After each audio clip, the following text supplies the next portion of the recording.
इस बंदे का वेट सिर्फ 2 टन है और ये उसकी शक्ल है फेशियल हार्मोनाइजेशन करवाने के बाद। नहीं, ये एक झूठ है। ये हाल उसका नए ट्रांसफर स्टूडेंट से एक पंच खाने के बाद हुआ था। हाँ, वो अभी स्कूल में ट्रांसफर होकर आया है और वो सिर्फ एग्जिस्ट करके ही अपना ऑरा फार्म करता है। स्कूल की लड़कियां उसको किसी भी कीमत पर पाना चाहती हैं। स्कूल का अल्फा मेल हर कोई सबसे स्ट्रॉन्गेस्ट मेल के साथ ही मेट करना चाहता है। नेचर में भी तो बिल्कुल ऐसा ही होता है। और मैं तुम्हें अभी वार्न कर दूं कि ये स्टोरी थोड़ी डिफरेंट है। यहाँ तुम किसी ऐसे लड़के को नहीं देखोगे जो बुली होता है और फिर स्ट्रांग बनता है या ऐसा कुछ। यहाँ जो भी बुली करता है वही बुली होने वाला है। भगवान शायद माफ कर दे, लेकिन हमारा प्रोटैगनिस्ट किसी को माफ नहीं करता। कहानी शुरू होती है एक हॉट लड़की से जो क्लासरूम में फिल्मिंग कर रही होती है। अचानक एक रूमर फैलती है कि सेकंड ईयर के बुली को नए स्टूडेंट ने कैफेटेरिया में बहुत बुरी तरह पीटा है। इस वक्त का गॉसिपी पड़ोसी और कोई नहीं बल्कि समन हाई स्कूल का नंबर 2 है। नंबर 1 कहता है एक न्यूबी के हिसाब से ये काफी इंप्रेसिव है। वहीं वो हॉट लड़की नंबर 1 को कैमरा की तरफ देखने को बोलने लगती है। और ये सब इसलिए हो रहा है क्योंकि यूट्यूब अभी नया लॉन्च हुआ है, जिसका मतलब अब से स्कूल के सारे बीट डाउन्स रिकॉर्ड होंगे ताकि सब लोग इन्हें देख सकें। जब वो ये सोच रहे थे कि ट्रांसफर होकर आए नए स्टूडेंट के साथ क्या करना चाहिए, उनका एक हेंचमैन एक नर्ड का गला दबा रहा था और उससे 300,000 कॉन्जास मांग रहा था। शायद वो एक सोडा कैन खरीदना चाहता था। तभी अचानक नंबर 1 डिसाइड करता है कि उन्हें नए स्टूडेंट को पकड़ लेना चाहिए ताकि वो स्कूल की हायरार्की में इंटरफियर ना करे। पर उसे कहां पता था, भेड़िए ने अभी अभी उसके दरवाजे पर दस्तक दे दी थी। लिटरली बुली करने वाला हेंचमैन भी रुककर देखने लगा। जो लड़का अंदर आया उसने पूछा कि क्या स्कूल का बॉस इस रूम में है। कम से कम उसने तो यही सुना था। रूम में मौजूद लड़कियां तुरंत ब्लश करने लगती हैं और बिना रोप के बंजी जंप करने के लिए पागल हो जाती हैं। तो नया स्टूडेंट पूछता है कि क्या वो स्कूल का बॉस है, पर वो मोटा लड़का जवाब देने में थोड़ा टाइम लगाता है और अगले ही पल उसकी शक्ल पूरी तरह बिगड़ चुकी थी और वो जमीन पर किसी कचरे की बोरी की तरह गिर जाता है। जो लड़का कुछ सेकंड्स पहले पीटा जा रहा था उसे कुछ समझ नहीं आया। वो जायंट मेलन्स वाली लड़की उसी पल उसके प्यार में पागल हो गई। रैंक 2 गालियां देते हुए तुरंत खड़ा हो गया और पूछने लगा कि ये लड़का कौन है। वो जल्दी ही एक शिमला मिर्च से भी ज्यादा लाल हो गया क्योंकि वो बोलना बंद नहीं कर रहा था और बार बार पूछ रहा था कि वो कौन है और क्या चाहता है। पर वो लड़का बस यही जवाब देता है कि आज ही उसका ट्रांसफर इस स्कूल में हुआ है। ये सुनकर वो बेल पेपर और पागल हो जाता है और पूछता है कि क्या वो उसके साथ मजाक कर रहा है और तुरंत नए स्टूडेंट पर एक पंच फेंकता है। पर वो नया स्टूडेंट उस बंदे का हाथ इतनी जोर से पकड़ता है कि रैंक 2 की उंगलियां क्रश हो जाती हैं। ट्रांसफर स्टूडेंट पूछता है कि क्या वो स्कूल का बॉस है, पर दर्द से चिल्लाते हुए वो कहता है मैं बॉस नहीं हूं। और वो रैंक 1 की तरफ इशारा करके कहता है कि वो कमीना वहां नंबर 1 है, उसे मारो, मुझे नहीं। Oh no. फिर मुझे नहीं पता कि प्रोटैगनिस्ट ने रैंक 2 के गाल पर कोई मक्खी देखी थी या क्या, जिसे हटाने के लिए उसने तुरंत एक थप्पड़ मार दिया। वो बंदा बिना किसी सपने के गहरी नींद में सो गया। जो नर्ड्स रोज पिटते थे उनकी लाइन में ये सब देखने के बाद कोई रिएक्शन ही नहीं बचा था। तो नया स्टूडेंट रैंक 1 के पास जाता है और पूछता है कि क्या वो बॉस है। उस बंदे ने एक अजीब सा गुस्सा वाला मुंह बनाया और पूछने ही वाला था कि क्या उसका दिमाग खराब हो गया है। पर तभी पंच इतना जोर का पड़ा कि उसकी नाक अंदर धंस गई। उसका फोन उड़कर दूर गिरा और वो अपनी कुर्सी से गिरते गिरते बचा। इस एक झटके ने उसे बुरा वाला फ्यूरियस कर दिया। तो उसने अपनी पूरी ताकत से फाइट बैक करने की कोशिश की, पर नए स्टूडेंट ने बड़ी आसानी से डॉज कर लिया और वहां एक और मक्खी मरने वाली थी। पंच इतना सॉलिड था कि तुम उसकी आवाज यहां अपने घर तक सुन सकते थे। इसने उस बंदे को पहले ही डिस्टेबलाइज कर दिया था, पर वो एक और अटैक के साथ आया और प्रोटैगनिस्ट ने दोबारा उसकी नाक अंदर घुसा दी। फिर कॉम्बो फिनिश करने के लिए उसने जंप किया और उस बेचारे बंदे की गर्दन पर एक जोरदार किक लैंड की, जिससे वो सीधा खिड़की से जा टकराया। वो सेकंड फ्लोर से नीचे सिर्फ इसलिए नहीं गिरा क्योंकि खिड़की पर एक आयरन बार लगी हुई थी। नर्ड्स अभी भी डिसबिलीफ में वहां खड़े हुए थे। स्कूल का रैंक 1 अपने घुटनों पर था और पूरी तरह से नॉकड आउट हो चुका था। I don't feel so good. वो कहता है कि अगर वो इन बंदों के पास पहले नहीं आता तो ये लोग उसके पीछे आते। इसलिए उसने डिसाइड किया कि सब कुछ अभी सेटल कर दे और वहां से चला जाए, ये कहते हुए कि अगर उन्हें अभी भी कोई दुश्मनी है तो वो उसे ढूंढ सकते हैं। और उसने अपना ऑरा और ईगो फार्मिंग फिनिश करने के लिए दरवाजा बंद कर दिया। जिस स्टूडेंट की अभी थोड़ी देर पहले पिटाई हो रही थी उसे विश्वास नहीं हो रहा था कि उसने अभी क्या देखा। जो लड़की ये सब फिल्म कर रही थी वो ब्लश कर रही है और कहती है कि वो इतना फकिंग हैंडसम है। ये पहले से ही क्लियर है कि इस लड़की को तो हमारा प्रोटैगनिस्ट पक्का स्मैश करने वाला है। बाद में डोंग जियू किम डॉयल से बात करता है और पूछता है कि क्या वो बुली से एक एक करके डील करेगा और इसका क्या कॉस्ट आएगा। डॉयल बस उसे घूरता रहता है, जिससे डोंग जियू कंफ्यूज हो जाता है। फिर वो एक्सप्लेन करता है कि उसे कोरिया वापस आए ज्यादा टाइम नहीं हुआ है, इसलिए उसको पूरी तरह समझ नहीं आ रहा कि डोंग जियू का क्या मतलब है। फिर भी अगर डोंग जियू को उसकी हेल्प चाहिए तो उसे इसके लिए पे करना पड़ेगा। डोंग जियू शॉक में आ जाता है। वो कहता है लोग नॉर्मली इसलिए हेल्प करते हैं क्योंकि यही सही काम है। यहां तक कि वो कोट भी मारता है, with great power comes great responsibility. वो इंसिस्ट करता है कि क्योंकि डॉयल स्ट्रांग है इसलिए वीक लोगों को प्रोटेक्ट करना उसका जॉब है। डॉयल उसकी इस बकवास को इग्नोर करता है और एक सिंपल सवाल पूछता है, क्या वो पैसे देगा या नहीं। अगर नहीं तो वो जा रहा है। डोंग जियू जल्दी से उसको रोकता है और उसे सुनने की भीख मांगता है। वो डॉयल को याद दिलाता है कि उसने कल देखा था कि क्या हुआ और कहता है कि उनके जैसे वीक स्टूडेंट्स को सच में उसकी मदद चाहिए। उसकी आवाज इमोशनल हो जाती है जब वो बताता है कि उसके बहुत से दोस्त रोज सफर करते हैं, उनकी हेल्प के लिए कोई आगे नहीं आता और टीचर्स को बताने से भी कुछ नहीं होता। उसका नतीजा बस और ज्यादा पिटाई होता है क्योंकि इन बुलीज पर अडल्ट सॉल्यूशंस काम नहीं आते। डोंग जियू कहता है कि उनकी जिंदगी रोज पूरे अंधेरे में ठोकर खाने जैसी लगती है, पर कल डॉयल ने जो किया वो उस अंधेरे में चमकती हुई एक लाइट की बीम जैसा था। वो अपने सीने पर हाथ रखता है और दोबारा रिक्वेस्ट करता है, ये कहते हुए कि डॉयल के पास उन्हें बचाने की पावर है। डॉयल उसकी इस इमोशनल स्पीच को वहीं रोक देता है और उसको पीछे हटने को कहता है। डोंग जियू फ्रस्ट्रेट हो जाता है, पर डॉयल कहता है कि वो उसकी बात समझता है। बस उसे अपनी खुद की प्रॉब्लम्स की वजह से पैसों की बहुत ज्यादा जरूरत है। ये वर्ड डोंग जी यू को हिट करता है। बुलीज द्वारा उसके पैसे छीन लेने और उसको मॉक करने की यादें वापस आने लगती हैं और वो भड़क कर पूछता है कि क्यों हर चीज हमेशा पैसों पर आकर ही रुकती है। उसे समझ नहीं आता कि एक और स्टूडेंट को पैसों की इतनी बुरी तरह से क्या जरूरत हो सकती है। डॉयल शांत रहता है और पूछता है कि क्या उसने कभी असैसिन्स के बारे में सुना है। यह सवाल डोंग जी यू को कंप्लीटली ऑफ गार्ड पकड़ लेता है। डॉयल एक्सप्लेन करता है कि उसका बाप दुनिया के सबसे बड़े असैसिन ग्रुप ब्लैक हेड को लीड करता है और उसका जन्म उसी लाइफ में हुआ था। डोंग जी यू को इस पर विश्वास ही नहीं होता और वो शौक में नाम रिपीट करता है। डॉयल आगे बताता है कि उसके पेरेंट्स कुछ टाइम पहले अलग हो गए थे। पास ही खड़ी सुन रही एक लड़की ये सुनकर सरप्राइज हो जाती है। वो कहता है कि उसका बाप हमेशा उसकी मां को रुलाता था, इसलिए वो उसे और उसके छोटे भाई को बिना किसी रियल प्लान के कोरिया ले आई। इस बात ने उसके बाप को फ्यूरियस कर दिया और उसने उनके सारे बैंक अकाउंट्स फ्रीज कर दिए। तो इसलिए डॉयल को पैसे चाहिए। ये कहने के बाद वो ऐड करता है कि बर्गर किंग में उसका एक जॉब इंटरव्यू है और वो वहां से निकलने लगता है। डोंग जी यू वहां स्टन खड़ा रहता है और इन सब बातों को समझने की कोशिश करता है। स्टोरी सुनने में क्रेजी लगती है, पर डॉयल ने इसे इतनी सीरियसली बोला था कि यह सच लग रहा था। फिर डोंग जी यू अपना माइंड मेकअप करता है और उसे आवाज लगाता है, उसके पीटे हुए हर एक बंदे के लिए 50,000 वॉन ऑफर करते हुए। डॉयल रुक जाता है। डोंग जी यू अपनी 5 उंगलियां उठाता है और नर्वसली सोचता है कि क्या उसे थोड़ा और ऑफर करना चाहिए था। डॉयल पीछे मुड़ता है और एक वर्ड में जवाब देता है, डील। वो लड़की एक बार फिर थ्रिल्ड हो जाती है, ये सोचते हुए कि डॉयल कितना हैंडसम है। कहीं और पुलिस का एक और ग्रुप बात कर रहा था कि कैसे एक ट्रांसफर स्टूडेंट ने पार्क कांग वुक को गिरा दिया। उनका लीडर पार्क जुह्योंग, जो सुमान के जूडो क्लब का कैप्टन है, सोचता है कि क्या उस नए लड़के ने सच में 3 लोगों को अकेले ही पीट दिया। उसका राइट हैंड मैन पार्क जुडोंग फिक्र करता है कि इससे उनकी मनी स्ट्रीम बंद हो सकती है। डॉयल और डोंग जी यू की तरफ वापस आते हैं। डोंग जी यू उस ग्रुप की तरफ इशारा करता है और वार्न करता है कि उनकी नजर पड़ सकती है। डॉयल कहता है कि वो यहाँ फाइट करने आया है, इसलिए उसे कोई फर्क नहीं पड़ता। डोंग जी यू उसे वार्न करता है कि ये लड़के कांग वुक से कहीं ज्यादा खतरनाक है, जो कि सिर्फ एक फेक लीडर था। अब सच्चाई सामने आती है। स्कूल के असली रूलर्स जूडो ट्विंस हैं, पार्क जुह्योंग और पार्क जुडोंग। वो लोग नेशनल एथलीट्स बनना चाहते हैं, इसलिए अपने रिकॉर्ड्स को प्रोटेक्ट करने के लिए वह कांग वुक के पीछे छुपे रहते हैं और दूसरे स्टूडेंट से पैसे निकलवाने के लिए उसका यूज करते हैं। डोंग जी यू उन्हें वैम्पायर ट्रैश कहता है। डॉयल सिंपली पूछता है कि क्या उसे उन्हें भी पीटना चाहिए, और थोड़े पॉज के बाद डोंग जी यू हाँ कह देता है। डॉयल नया जॉब ले लेता है। उसी वक्त एक ट्विन की नजर सियोल मीना नाम की लड़की पर पड़ती है, जो फिल्मिंग कर रही थी। वो उससे कहता है कि वो क्या देख रही है उसे दिखाए। जब पार्क जुह्योंग मीना को उन्हें रिकॉर्ड करते हुए देखता है तो वो उसे वीडियो दिखाने को डिमांड करता है। वो मना कर देती है और कहती है कि उसे अपना प्रॉमिस रखना होगा और पहले स्मोकिंग बंद करनी होगी। जुह्योंग भड़क जाता है और पूछता है कि उसकी उससे इस तरह बात करने की हिम्मत कैसे हुई। फिर एक स्नीर के साथ ऐड करता है कि वो इस बात को जाने देगा क्योंकि वो प्रिटी है। तभी एक चीख उसकी बात काट देती है। ये पार्क जुडोंग है। किम डॉयल ने अभी अभी जुह्योंग के सिर पर एक जोरदार किक मारी थी। सियोल मीना और उसकी दोस्त डॉयल को वहां देखकर शॉक रह जाते हैं। पार्क जुडोंग फोर्स की वजह से बेहोश होकर गिर पड़ता है।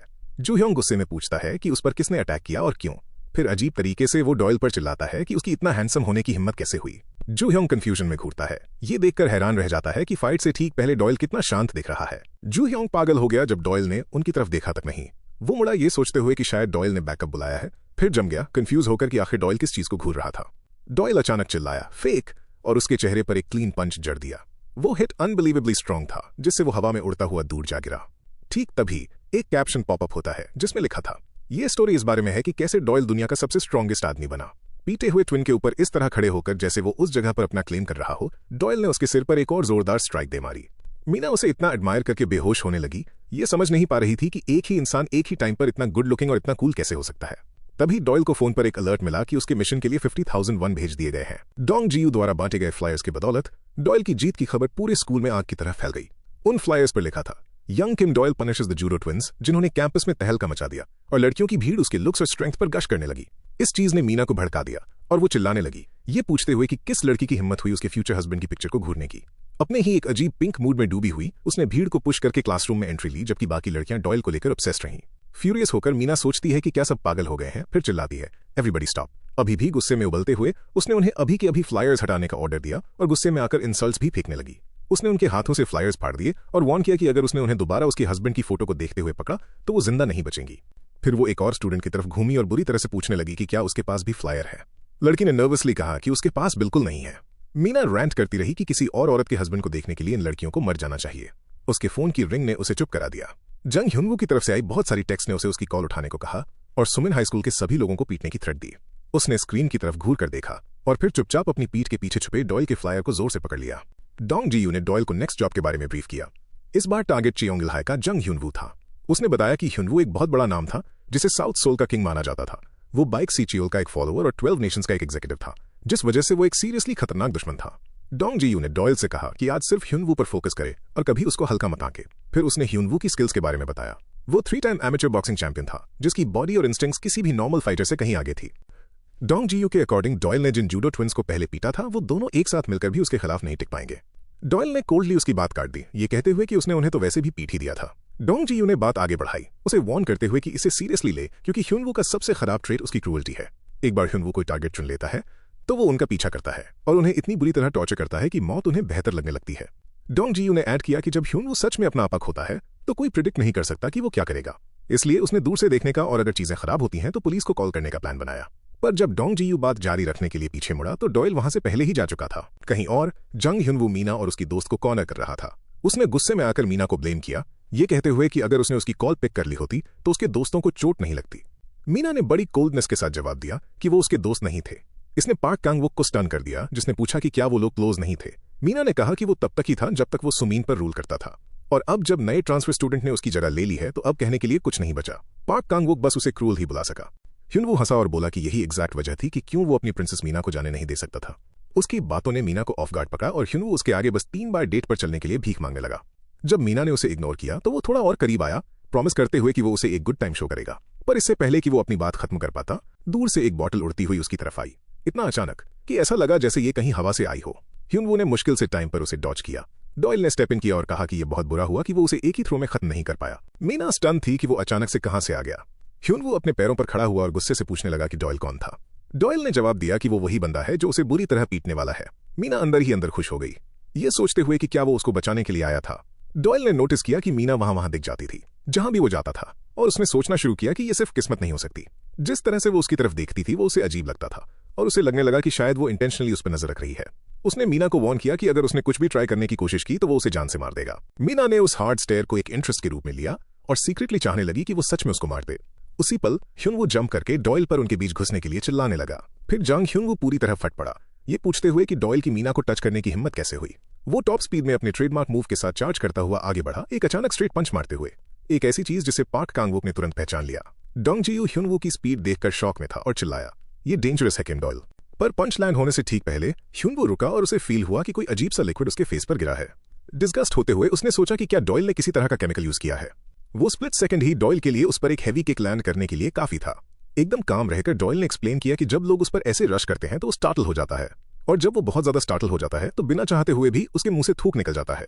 ह्युनवू दर्द और ह्यूमिलिएशन की वजह से भड़क उठा जब उसको रियलाइज हुआ कि डॉयल ने एक्चुअली उसके चेहरे पर थूक दिया था, और उसने गुस्से से पूछा कि क्या उसका मजाक उड़ाया जा रहा है। डॉयल ने उसे रिकवर करने का मौका ही नहीं दिया और पास में पड़ी एक चेयर से उस पर जोरदार वार किया। उसने इसे एक फेक अटैक बताया और फिर तुरंत एक अपरकट जड़ दिया। ह्युनवू और ज्यादा पागल हो गया और उसने डॉयल को इनसेन बोलते हुए चिल्लाया कि वो उसकी जान ले लेगा। वो सैवेज पंचेस फेंकते हुए आगे आया, पर डॉयल हर पंच से आराम से बच निकलता रहा। पार्क कांग-वुक पैनिक में ये सब देख रहा था। उसे यकीन था कि डॉयल ह्युनवू जैसे रियल बॉक्सर को नहीं हरा सकता। पर उस अटैक के ठीक बीच में डॉयल ने ह्युनवू की साइड पर एक क्रशिंग हिट लैंड किया। जो यंगचो ने अचानक पूछा, क्या? जिससे पार्क कांग-वुक चौंक गया, जो सोच रहा था कि वो सिर्फ अपने आप से बातें कर रहा था। ह्युनवू ने दर्द में अपनी राइट रिब्स को पकड़ लिया। डॉयल ने कामली कहा कि वो अभी टूटी नहीं थी और जिन्हें वो तोड़ने वाला था वो दूसरी साइड पर थी। फिर उसने एक ऐसी ब्रूटल पंच दे मारी जिसने ह्युनवू की लेफ्ट रिब्स को क्रश कर दिया, जिससे उसकी चीख निकल आई। जब ह्युनवू सांस लेने के लिए स्ट्रगल कर रहा था, डॉयल उसके ऊपर खड़ा हो गया, जबकि उसके हैरान दोस्त बस देखते रह गए। ह्युनवू खांसने लगा और सांस लेने के लिए तड़पने लगा। डॉयल वो स्पीच देने लगा जो उसे याद करने को कहा गया था, ह्युनवू को बुली बुलाते हुए और उसे वार्न करते हुए कि आगे से किसी को चोट न पहुंचाए। पर फिर वो रुक गया और एक्सेप्ट किया कि वो बाकी का हिस्सा भूल गया है। ये सुनकर डोंग जियू चिल्ला पड़ा कि उसने उसे याद करने के लिए कहा था, तो डॉयल ने एंड अपने आप ही बना दिया। ह्युनवू से कह दिया कि चुपचाप रहे और प्रॉब्लम्स क्रिएट करना बंद करे। फिर उसने एक स्पाइन चिलिंग वार्निंग दी, अगर तुम कभी दोबारा मेरे सामने खड़े हुए तो मैं उन सबको घसीट कर लाऊंगा जिनसे तुम प्यार करते हो, उन्हें टुकड़ों में फाड़ दूंगा और उसके बाद तुम्हारी जान ले लूंगा। इस बीच मीना अपनी आंखों में आंसू लिए ये सब देख रही थी और सोच रही थी, प्लीज मेरे लिए मत लड़ो। वो दीवार से टिक गई, एडमिरेशन से पूरी तरह डूब चुकी थी और इस क्रूअल कंपेटिटिव वर्ल्ड पर डीपली कमेंट कर रही थी। अगले दिन एक जिम में लिम यंग बम को एक शॉकिंग फोन कॉल आया। उसने सुना कि जंग ह्युनवू को सुमन हाई के स्टूडेंट्स ने पीट दिया है और अब वो हॉस्पिटल में है। यंग बम स्कॉफ करते हुए बोला, सुमान के बच्चों ने पक्का डरपोकों की तरह उस पर एक साथ हमला किया होगा और एक रिबेलियन स्टार्ट कर दिया होगा। उसने डिसाइड किया कि वो ये सब खुद हैंडल करेगा और उन कीड़ों को क्रश करने की कसम खाई। कुछ ही देर बाद यंग बम सुमन पहुंच गया और उसने सारे स्टूडेंट्स को इकट्ठा कर लिया। फिर पूछा कि क्या सभी वहां मौजूद हैं। पार्क कांग-वुक ने नर्वसली कहा, हाँ। जब उसने यंग बम की तरफ देखा तो कांग-वुक को अजीब लगा कि कैसे सिर्फ 1 साल बड़ा होने के बावजूद कोई इतना डिफरेंट फील हो सकता है, जैसे सिर्फ उसकी फाइटिंग स्किल्स ने ही ईस्ट एशिया में उसका बड़ा नाम बना दिया हो। यंग बम ने नोटिस किया कि क्राउड में से अभी भी कुछ लोग मिसिंग हैं और पूछा कि बाकी लोग कहां हैं। पार्क कांग-वुक ने एक्सप्लेन किया कि पार्क सुंग-युन और सेकंड ईयर्स उस पोर्क इंसिडेंट की वजह से हॉस्पिटल में हैं। यंग बम ने उसे इग्नोर किया और जूडो ट्विंस के बारे में पूछा। स्टूडेंट थोड़ा हिचकिचाया और फिर आहिस्ता से बोला कि वो लोग भी हॉस्पिटल में हैं क्योंकि उनके टेस्टिकल्स फट गए हैं। यंग बम घूरता रहा, उसे विश्वास नहीं हो रहा था और उसने पार्क कांग-वुक से पूछा कि क्या ये किसी तरह का मजाक है। पर जब उसने स्टूडेंट्स का डर देखा तो वो स्नैप हो गया और उसकी चेस्ट पर एक जोरदार पंच मारा, फिर उसके बाल खींचे और उसमें कुछ अकल ठिकाने लगाने की थ्रेट दी। पार्क कांग-वुक चिल्लाया कि काश ये कोई मजाक होता, पर उसने जो कुछ भी कहा वो एक भयानक सच था। यंग बम ने पार्क कांग-वुक को थप्पड़ मारना शुरू कर दिया और गुस्से से हंसते हुए पूछा कि क्या वो ये सब एंजॉय कर रहा है। आखिरकार पार्क कांग-वुक ने उसे इन सब के पीछे का नाम दे दिया, ट्रांसफर स्टूडेंट। उसने कहा कि डॉयल ही वो शख्स था जिसने पार्क सुंग-युन, जूडो ट्विंस और यहां तक कि जंग ह्युन-वू को घसीटकर पीटा था। डर में उसने यंग बम को बताया कि ये सब उस ट्रांसफर स्टूडेंट ने किया है। इस बात ने तुरंत यंग बम का इंटरेस्ट जगाया और उसने पूछा कि वो लड़का अभी कहाँ है। इस बीच एक क्लासरूम में स्टूडेंट एक्टिविटीज के दौरान मीना अपने फोन में देख रही थी जिसमें डॉयल को ट्विंस को पीटते हुए उसकी एक पिक्चर थी। वो खुश थी कि उसकी खुद की लापरवाही की वजह से ही सही, पर उसकी डॉयल से मुलाकात तो हो गई। वो लगातार वीडियो स्क्रॉल करती रही, एडमायर करते हुए कि वो कितना हैंडसम था। फिर उसने एक क्लिप खोली जिसमें डॉयल खाना खा रहा था और उसे उसकी लापरवाही के लिए स्कोल्ड कर रहा था, पूछते हुए कि वो किसके साथ थी और किसी प्राइवेट जगह पर जान से मार देने की थ्रेट दे रहा था। मीना ने इन सब बातों को एक रोमांटिक इनवाइट में ट्विस्ट कर लिया और अंदर ही अंदर थ्रिलिंग फील करने लगी। उसी वक्त टीचर ने फिल्म क्लब के साइनअप्स की अनाउंसमेंट की। जब टीचर ने पूछा कि कौन ज्वाइन करना चाहता है, मीना अपने ख्यालों की दुनिया से बाहर आई और तुरंत अपना हाथ ऊपर उठाया और उसकी दोस्त ने भी वैसा ही किया। टीचर हैरान रह गया कि अचानक से उनका क्लब इतना पॉपुलर कैसे हो गया। मीना भी उतनी ही शौक थी कि हर कोई ज्वाइन करने के लिए इतना बेचैन क्यों था। उसे यकीन नहीं हो रहा था कि ये स्टूडेंट्स जिनको सिर्फ पढ़ाई की फिक्र रहती थी अब स्कूल के सबसे बड़े क्लब में आने की कोशिश कर रहे थे। फिर उसके ख्याल दूसरी तरफ बह गए और उसने इमेजिन करना शुरू कर दिया कि डॉयल उसे मूवीज दिखाने ले जा रहा है। अंदर ही अंदर मीना चिल्ला रही थी कि डॉयल सिर्फ उसका है और बाकी सबको उससे दूर रहने की जरूरत है। रूम का माहौल बिल्कुल केओटिक हो गया क्योंकि स्टूडेंट्स एक स्पॉट पाने के लिए लड़ रहे थे और मीना की जेलसी ने इसे और भी खराब कर दिया था। इन सबसे दूर डॉयल चुपचाप बैठा हुआ मीना के बारे में और जानने की कोशिश कर रहा था, वही लड़की जो बार बार उसके आसपास दिख जाती थी। उसने डोंग जी यू से पूछा जिसने उसे थोड़ी बेसिक डिटेल्स दे दी। इससे डॉयल और भी सस्पिशियस हो गया। वो सोचने लगा कि क्या उसके बाप ने उस पर नजर रखने के लिए उसे भेजा है क्योंकि उसने उसे ब्लैक हेड ग्रुप में पहले कभी नहीं देखा था। डोंग जी यू ने फिर पूछा कि डॉयल ने कौन सा क्लब पिक किया है और ये सुनकर उसका ऑलमोस्ट दिमाग खराब हो गया कि उसने एनिमे क्लब चुना था। उसके लिए वो जगह ओटाकस के लिए एक होली ग्राउंड थी। तो डोंग जी यू भड़क उठा और बोला, डॉयल जैसे गुड लुकिंग और पॉपुलर बंदे का उसकी आखिरी सेफ स्पेस में घुसने का कोई हक नहीं बनता। ठीक तभी क्वॉन अपने ग्रुप के साथ वहां पहुंचा और बैंग ने डॉयल की तरफ इशारा करते हुए बताया कि यही वो बंदा है जिसने जूडो ट्विंस को पीटा था। क्वॉन ने उसे चुप करा दिया क्योंकि वो ये नहीं दिखाना चाहता था कि वो किसी छोटी मोटी बात के लिए वहां आया है। फिर उसने पूछा कि क्या डॉयल ही वो शख्स है जिसने जंग ह्युन-वू को पीटा था। बैंग ने डॉयल को एक पोर्क क्रेजी साइको बुलाया और हमारा प्रोटैगनिस्ट उस पर भड़क गया क्योंकि उसने उसके फेवरेट खाने की बेइज्जती की थी। जैसे ही एमसी और उसका क्रू आगे बढ़े, डोंग जी यू अभी भी डॉयल के एनिमे क्लब ज्वाइन करने को लेकर रो रहा था। उसका कहना था कि वो उसको क्लब में एक्सेप्ट नहीं कर सकता जबकि उसने सबसे बड़ी सीरीज तक नहीं देखी है। तभी अचानक डॉयल उठा और दौड़ने लगा। डोंग जी यू पैनिक हो गया, ये सोचते हुए कि शायद उसने डॉयल को अपसेट कर दिया है और जल्दी से बोला कि वो उसे क्लब में आने देगा, पर डॉयल जा नहीं रहा था। वो सीधा क्वॉन और उसके ग्रुप की तरफ दौड़ रहा था। बैंग और क्वॉन दोनों स्टंट थे कि डॉयल खुद चलकर उनके पास आ रहा था। बैंग ने गेस किया कि डॉयल जल्दी कंट्रोल लेने की कोशिश कर रहा है, पर उसने तुरंत डिसाइड किया कि ये ट्रिक इल्ग्यांग पर काम नहीं करेगी। प्रोटैगनिस्ट ने एक्सेप्ट किया कि डॉयल स्ट्रांग है और बोला कि मर्दों के बीच बातों का कोई मतलब नहीं होता और अपना गार्ड रेस कर लिया। उसने डॉयल पर एक हैवी पंच फायर किया, पर डॉयल एक शॉकिंग स्पीड के साथ उससे बच निकला। रुकने के बजाय डॉयल आगे बढ़ता रहा और क्वॉन के बिल्कुल बगल से निकल गया। एमसी तुरंत उसके पीछे भागा। वो कंप्लीटली कंफ्यूज्ड लग रहा था, उसे समझ नहीं आ रहा था कि डॉयल आखिर कर क्या रहा है। उसी वक्त सियोल मीना को पूरा यकीन था कि डॉयल ने एलीट फिल्म क्लब ज्वाइन किया होगा। उसके जैसे बंदे के एनिमे क्लब चूज करने का तो सवाल ही पैदा नहीं होता। तभी अचानक डॉयल उसके ठीक सामने आ गया, जिससे उसकी चीख निकल गई। ये सरप्राइज इतना अचानक था कि वो एक बार फिर चिल्ला पड़ी।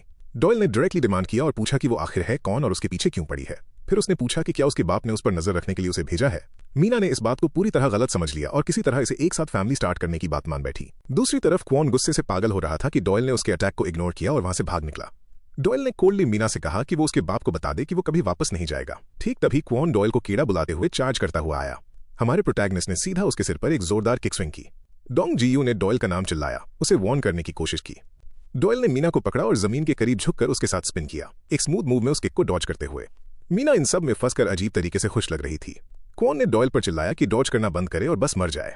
मीना से जो कहना था वो कहने के बाद डॉयल एमसी की तरफ मुड़ा, जिसने उसे वार्न किया कि अब उसके भागने का चांस जा चुका है। वो उसका लगातार मजाक उड़ाता रहा, उसकी बातों को नॉनसेंस बताता रहा और उसे एक कीड़े की तरह ट्रीट करने लगा। फिर उसने डॉयल पर पंचेस की एक लगातार बारिश कर दी, पर डॉयल ने उन्हें बड़ी आसानी से हैंडल किया, हर हिट को ब्लॉक करते हुए या डॉज करते हुए। डॉयल बैकफायर करने ही वाला था कि तभी क्वॉन, जो सुमिन हाई का हेड ऑफ स्टूडेंट अफेयर्स था, उसने बीच में आकर फाइट रोक दी। वो उन पर चिल्लाया, ये पूछते हुए कि दूसरे स्कूल के स्टूडेंट्स यहाँ इकट्ठे क्यों हुए हैं। क्वॉन ने इस इंटरप्शन से इरिटेट होकर जुबान क्लिक की। उसके लिए अडल्ट्स हमेशा सबसे खराब टाइम पर ही आते थे और सब कुछ बर्बाद कर देते थे। उसने डॉयल को बोला कि अभी मैटर ओवर नहीं हुआ है और प्रॉमिस किया कि वो स्कूल के बाद दोबारा मिलेंगे। फिर वो अपने ग्रुप के साथ वहां से निकलने लगा, पर जैसे ही क्वान मुड़कर चलने लगा, डॉयल ने पीछे से रश किया और उसके सिर के पीछे एक जोरदार एल्बो दे मारी। हर कोई फ्रीज हो गया। किसी ने एक्सपेक्ट नहीं किया था कि डॉयल स्टूडेंट अफेयर्स के ठीक सामने अटैक कर देगा। डॉयल ने उसे घूर कर देखा और उसे एक ऐसी पनौती बुलाया जो सब कुछ बर्बाद कर देता है। प्रोटैगनिस्ट वहां शॉक में खड़ा था। उसे यकीन नहीं हो रहा था कि डॉयल ने सच में उसे सबके सामने मारा था। पूरा क्राउड स्टन था, स्पेशली बैंग जो ये सब खौफ में देख रहा था। डोंग जी यू को रियलाइज हो गया कि डॉयल ने दूसरे स्कूल के लीडर को सरप्राइज अटैक करके बहुत बड़ी गलती कर दी है। वो जानता था कि किसी इलग्यांग स्टूडेंट को चोट पहुंचाने का मतलब था कि ट्रांसफर स्टूडेंट का अब गेम ओवर है। डर के मारे वो सोचने लगा कि अब क्या होगा जब डॉयल ने बाकी सबसे निपटने से पहले ही सीधा लीडर पर हाथ डाल दिया है। कहीं और इस सब का असर पहले ही दिखना शुरू हो गया था, जहां कोई एक चेयर से बंधा हुआ बैठा था। एक बड़ा टैटूड आदमी और एक औरत उसे गर्म पानी से टॉर्चर कर रहे थे और दर्द से चीखने पर उसका मजाक उड़ा रहे थे। उस बड़े आदमी ने गुस्से में अपने क्रू को गालियां दी कि उन्होंने उसके इतना कुछ करने के बाद भी उसे धोखा दिया। फिर वो एक जलती हुई सिगरेट लेकर उस बंधे हुए शख्स के पास गया और उसे याद दिलाया कि उसने क्या प्रॉमिस किया था कि अगर वो कभी पकड़ा गया तो वो उसकी आंखें नोच लेगा। ठीक तभी उसका फोन बजा और इस तरह इंटरप्ट होने पर वो भड़क गया। उसने फोन उठाया और सुना कि सुमिन हाई में क्वान को पीटा गया है। कॉल करने वाला इलग्यांग हाई का नंबर 2 था। कहीं और डोंग जी यू ने डॉयल को एक्सप्लेन किया कि आखिर ये 12 नेशनल डेलिंक्वेंट्स हैं क्या, पूरे देश के 12 सबसे पावरफुल ट्रबल मेकर्स का एक ग्रुप। डॉयल ने इसे बच्चों वाली चीज बोलकर डिसमिस कर दिया और सोचने लगा कि हर कोई इस बात का इतना बड़ा इश्यू क्यों बना रहा है, जबकि वो पहले से ही बाथरूम्स क्लीन करने की सजा पर अनॉयड था। डोंग जी यू उसे लगातार डांट रहा था, ये कहते हुए कि ये कितनी क्रेजी बात है कि एक ट्रांसफर स्टूडेंट ने आते ही सेकंड फ्लोर के बाथरूम को पूरे एक हफ्ते तक साफ करने की सजा कमा ली है। डॉयल ने बस उसको भाड़ में जाने को बोला। इस बात ने डोंग जी यू को भड़का दिया। उसने डॉयल को वार्न किया कि उसे कोई आइडिया नहीं है कि ये कितना सीरियस मैटर है। उसने 12 नेशनल डेलिंक्वेंट्स के साथ पंगा ले लिया था और अब फर्स्ट पुलिस स्क्वाड उनके लिए आ रही थी। उस स्क्वाड से भी ज्यादा खतरनाक कोई जिन संग इल नाम का बंदा था। डोंग जी यू ने कहा कि ऐसा कभी नहीं होना चाहिए था और first squad definitely full force में वापस आएगी। डॉयल ने इस बात का मजाक उड़ाया, ये पूछते हुए कि वो डरावने कैसे हो सकते हैं जब उन्होंने अभी तक किसी को काटकर टुकड़े टुकड़े भी नहीं किया है।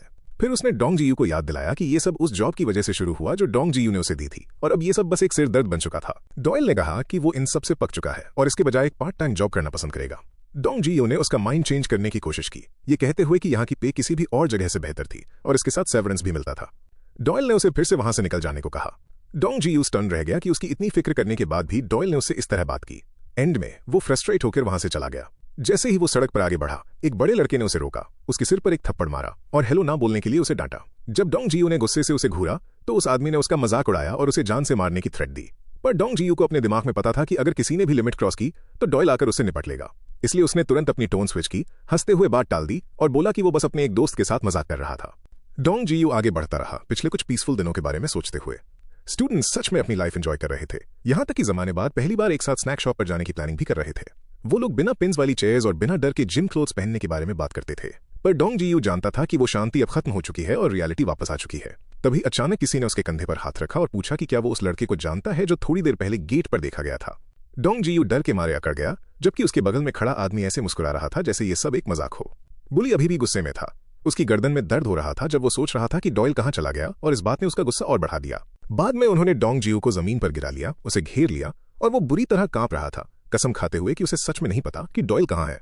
उन्होंने उसकी बात पर विश्वास नहीं किया और एमसी ने उसे इतनी जोर से लात मारी कि उसके चश्मे उड़कर दूर गिरे। फिर उसने उसकी खोपड़ी तोड़ने की थ्रेट दी और उसे अभी के अभी डॉयल को कॉल करने का ऑर्डर दिया। अपनी खून से लथपथ नाक पकड़े हुए डोंग जी यू ने कांपते हाथों से अपना फोन निकाला, पर डॉयल को कॉल करने के बजाय उसने 112 डायल करने की कोशिश की। उन्होंने तुरंत पकड़ लिया और उसे बुरी तरह कुचलना और पीटना शुरू कर दिया, ये हंसते हुए कि पुलिस उसकी कोई मदद नहीं करने वाली। पिटाई चलती रही जब उन्होंने एक फेक यूजलेस कॉप होने के लिए उसका मजाक उड़ाया। कहीं और डॉयल एक बर्गर प्लेस पर जॉब इंटरव्यू के लिए गया था। ओनर ने देखा कि उसके पास कोई पार्ट टाइम एक्सपीरियंस नहीं था और उसने उसका बिजार रिज्यूमे पढ़ा। उसकी लिस्टेड स्किल थी हैंड टू हैंड कॉम्बैट, उसकी हॉबी थी वेपन केयर और डॉयल ने यहां तक ऐड किया था कि वो सर्टिफिकेट्स फेंकने में काफी अच्छा था। ओनर उस रिज्यूमे को घूरता रहा और पूछा कि कोई भला सर्टिफिकेट्स फेंकने को स्किल कैसे लिस्ट कर सकता है। धीमी आवाज में उसने सोचा कि डॉयल पक्का दिमाग से पागल है, भले ही वो दिखने में ठीक लग रहा हो। उसने डॉयल को बताया कि ये रिज्यूमे सच में वाइल्ड है, पर ये एक बर्गर की दुकान है, उन्हें किसी ऐसे बंदे की जरूरत नहीं है जिसका टैलेंट पेपर्स फेंकना हो। ठीक तभी 2 बड़े आदमी अंदर आए। ओनर ने उन्हें तुरंत रेगुलर ट्रबल मेकर्स की तरह पहचान लिया। एक गहरी सांस लेते हुए उसने डॉयल को रिजेक्ट कर दिया, ये कहते हुए कि ये जॉब उसके लिए नहीं है। हालांकि उसने बाद में एक फ्री बर्गर ऑफर किया, पर उनमें से एक आदमी तुरंत चिल्लाने लगा कि उनके बर्गर खाने से उसके पेट में भयानक दर्द होता है। उसने फोन में एक फोटो दिखाई और क्लेम किया कि उसके लेटस में एक कॉकरोच था। पास बैठा एक कस्टमर अपने खाने को लेकर नर्वस हो गया, पर ओनर ने बड़ी शांति से कहा कि फोटो में दिखने वाली वो ब्लैक चीज बस एक ऑलिव है। वो बड़ा आदमी कंटिन्यूअसली सीन क्रिएट करता रहा और ओनर ने उससे पूछा कि वो हमेशा ऐसी हरकतें क्यों करता है। उस आदमी ने मजाक उड़ाया कि जब भी वो वहां खाता है तो उसका इतना वेट लूज हो जाता है जैसे वो किसी डाइट पर गया हो। इन सब से थक कर ओनर पीछे जाकर बात करने और मैटर को सेटल करने पर अग्री हो गया। फिर उसने अपनी एम्प्लॉई सालजी को बुलाया और उसे रजिस्टर से 300,001 निकालने को कहा, जबकि वो उस आदमी को अंदर ले गया। वो बंदा चिल्लाया कि ये एक फिजिकल असॉल्ट है और ओनर को एक माइनर पर हाथ उठाने के लिए रिपोर्ट करने की थ्रेट दी। डॉयल ने जानबूझकर उससे अपना कंधा टकराया और ऐसे चौंकने की एक्टिंग की जैसे उसे कोई आइडिया ही नहीं है कि क्या चल रहा है। दूसरी तरफ जिन लड़कों ने डोंग जीयू को पीटा था, उन्होंने डिसाइड किया कि डॉयल और डोंग जीयू क्लोज नहीं हो सकते। डोंग जीयू के पास तो उसका नंबर तक नहीं था। यंग बम गुस्से से आग बबूला था। मेन गेट पर लगातार नजर रखने के बाद भी डॉयल किसी न किसी तरह निकल चुका था। डोंग जीयू को जमीन पर बुरी तरह पिटा हुआ देखने के बाद उन्होंने वहां से जाने का फैसला किया और उसे वहां बेहोश छोड़ दिया। किसी दूसरी जगह पर इल्यांग हाई का नंबर 2 लिन जोंगजन ने पूछा कि क्या कलेक्शन टीम को ठीक से ट्रेन किया गया है या नहीं। रैंक 5 पर आने वाले चॉय हो चांग ने बताया कि आज से कलेक्शन अमाउंट 50 तक बढ़ जाएगा। उसने ये भी कहा कि उसने उन्हें लड़कों के लिए काफी खाना लाने को बोल दिया है और जोंगचन अग्री हुआ कि ये सेंस बनाता है। जोंगचन ने सजेस्ट किया कि वापस लौटने से पहले उन्हें एक बार एरिया चेक कर लेना चाहिए, पर वो और डॉयल एक दूसरे के बगल से गुजर गए बिना किसी की नजर पड़े। जब वो बर्गर प्लेस के अंदर गए तो उन्होंने देखा कि वो दोनों ट्रबल मेकर जमीन पर खून से लथपथ और पूरी तरह से बेहोश पड़े थे। स्मर्क करते हुए जोंगचन सोचने लगा कि आखिर किसमें इतना दम था जिसने ये किया। अंदर वर्कर्स और कस्टमर्स पूरी तरह स्टंट थे और ये समझने की कोशिश कर रहे थे कि आखिर हुआ क्या और कैसे किसी ने उन दोनों को इतनी आसानी से उठाकर फेंक दिया जैसे कोई फ्रेंच फ्राइज फेंक रहा हो। वहां हर किसी की बातों से जोंगचन ने फिगर आउट कर लिया कि अटैकर रेस्टोरेंट का स्टाफ नहीं था और उसने सोचा कि कहीं ये सोडोंग क्रू का कोई बंदा तो नहीं। एक छोटे से पॉज के बाद जोंगचन ने अपने आदमियों को ऑर्डर दिया कि उस स्टूडेंट को पकड़कर लाओ जो अभी अभी सुमिन हाई की यूनिफॉर्म में यहां से निकला है। फिर वो उन पर चिल्लाया कि अभी मूव करो। इस बीच डॉयल बाहर सड़क पर इस महीने के खर्चों के बारे में सोचते हुए चल रहा था। तभी अचानक डोंग जीयू उसके ठीक सामने आ खड़ा हुआ। उसकी सांस फूल रही थी और उसका चेहरा चोटों से भरा हुआ था। हिचकिचाते हुए डोंग जीयू ने कहा कि उसने सुना था कि आज एक पार्ट टाइम इंटरव्यू था, इसलिए वो बस यहां चला आया। ऐसी हालत में होने के बावजूद डोंग जीयू थोड़ा मुस्कुराया। उसे इस बात का रिलीफ था कि डॉयल ठीक है। डॉयल ने उसे एक हार्ड लुक दिया और पूछा कि वो फिर से कहां पिट कर आ गया। ठीक तभी जोंगचन के आदमी दौड़ते हुए डॉयल के पीछे आए। उनमें से एक कंप्लेन कर रहा था कि वो कितना तेज चलता है। चॉय हो चांग आगे आया और कहा कि वो इल्यांग हाई स्कूल से है और डॉयल को 1 सेकंड के लिए यहां आने को कहा। उसने अपनी उंगली टेढ़ी की उसको आवाज इग्नोर करने पर मॉक करते हुए। डॉयल ने रिएक्ट नहीं किया। उसके बजाय उसने बड़े शांत ढंग से डोंग जीयू से पूछा कि क्या वो 50,001 वाला ऑफर अभी भी खड़ा है। डोंग जीयू ने एक वीक स्माइल के साथ मजाक में पूछा, क्या उसको सेवरेंस भी चाहिए था। इस जवाब ने हो चांग को भड़का दिया। उसने डॉयल को एक स्किनी पंक बुलाया और भड़कते हुए पूछा कि क्या वो किसी की बात सुनता भी है। उसने डिसाइड किया कि एक क्विक बीटिंग के बाद डॉयल ऑटोमेटिकली ध्यान देने लगेगा, पर इससे पहले कि वो कुछ कर पाता, डॉयल ने अपने हाथ का कप सीधा उसके चेहरे पर फेंक मारा। उसका हाथ पकड़ा और उसे जमीन पर बुरी तरह पटक दिया। हो चांग दर्द से चीख पड़ा, जबकि डॉयल रुका नहीं। उसने उसे नीचे दबा लिया और उस पर लगातार ब्रूटल पंचेस बरसाना शुरू कर दिया। उसके दोस्त बस हॉरिफाई होकर घूरते रह गए जब डॉयल ने पीट पीट कर उसके होश उड़ा दिए। जब डॉयल आखिरकार रुका तो उसने एक सांस ली और वहां से चल दिया, बाकी दोनों आदमियों को इतना डरा हुआ छोड़कर कि उनसे हिला भी नहीं जा रहा था। फिर वो डोंग जीयू के सामने रुका और दोबारा पूछा कि क्या इस जॉब में कोई परफॉर्मेंस बोनस मिलेगा। बाद में डॉयल और डोंग जीयू खाना खाने बैठे। डोंग जीयू ने एक स्पेशल नूडल डिश खानी शुरू की और उसे एक लेजेंडरी मास्टरपीस बुलाया। उसने कहा कि इस प्राइस रेंज में किसी भी नॉर्मल रेस्टोरेंट में इस डिश को बीट करने वाली कोई चीज नहीं है। फिर पूछा कि डॉयल को कैसा लगा। डॉयल ने कहा कि अगर इसके साथ फ्राइड पोक होता तो ये और बेहतर होती, और डोंग जीयू तुरंत चिल्लाया कि ये दोनों चीजें एक साथ बिल्कुल मैच नहीं करती।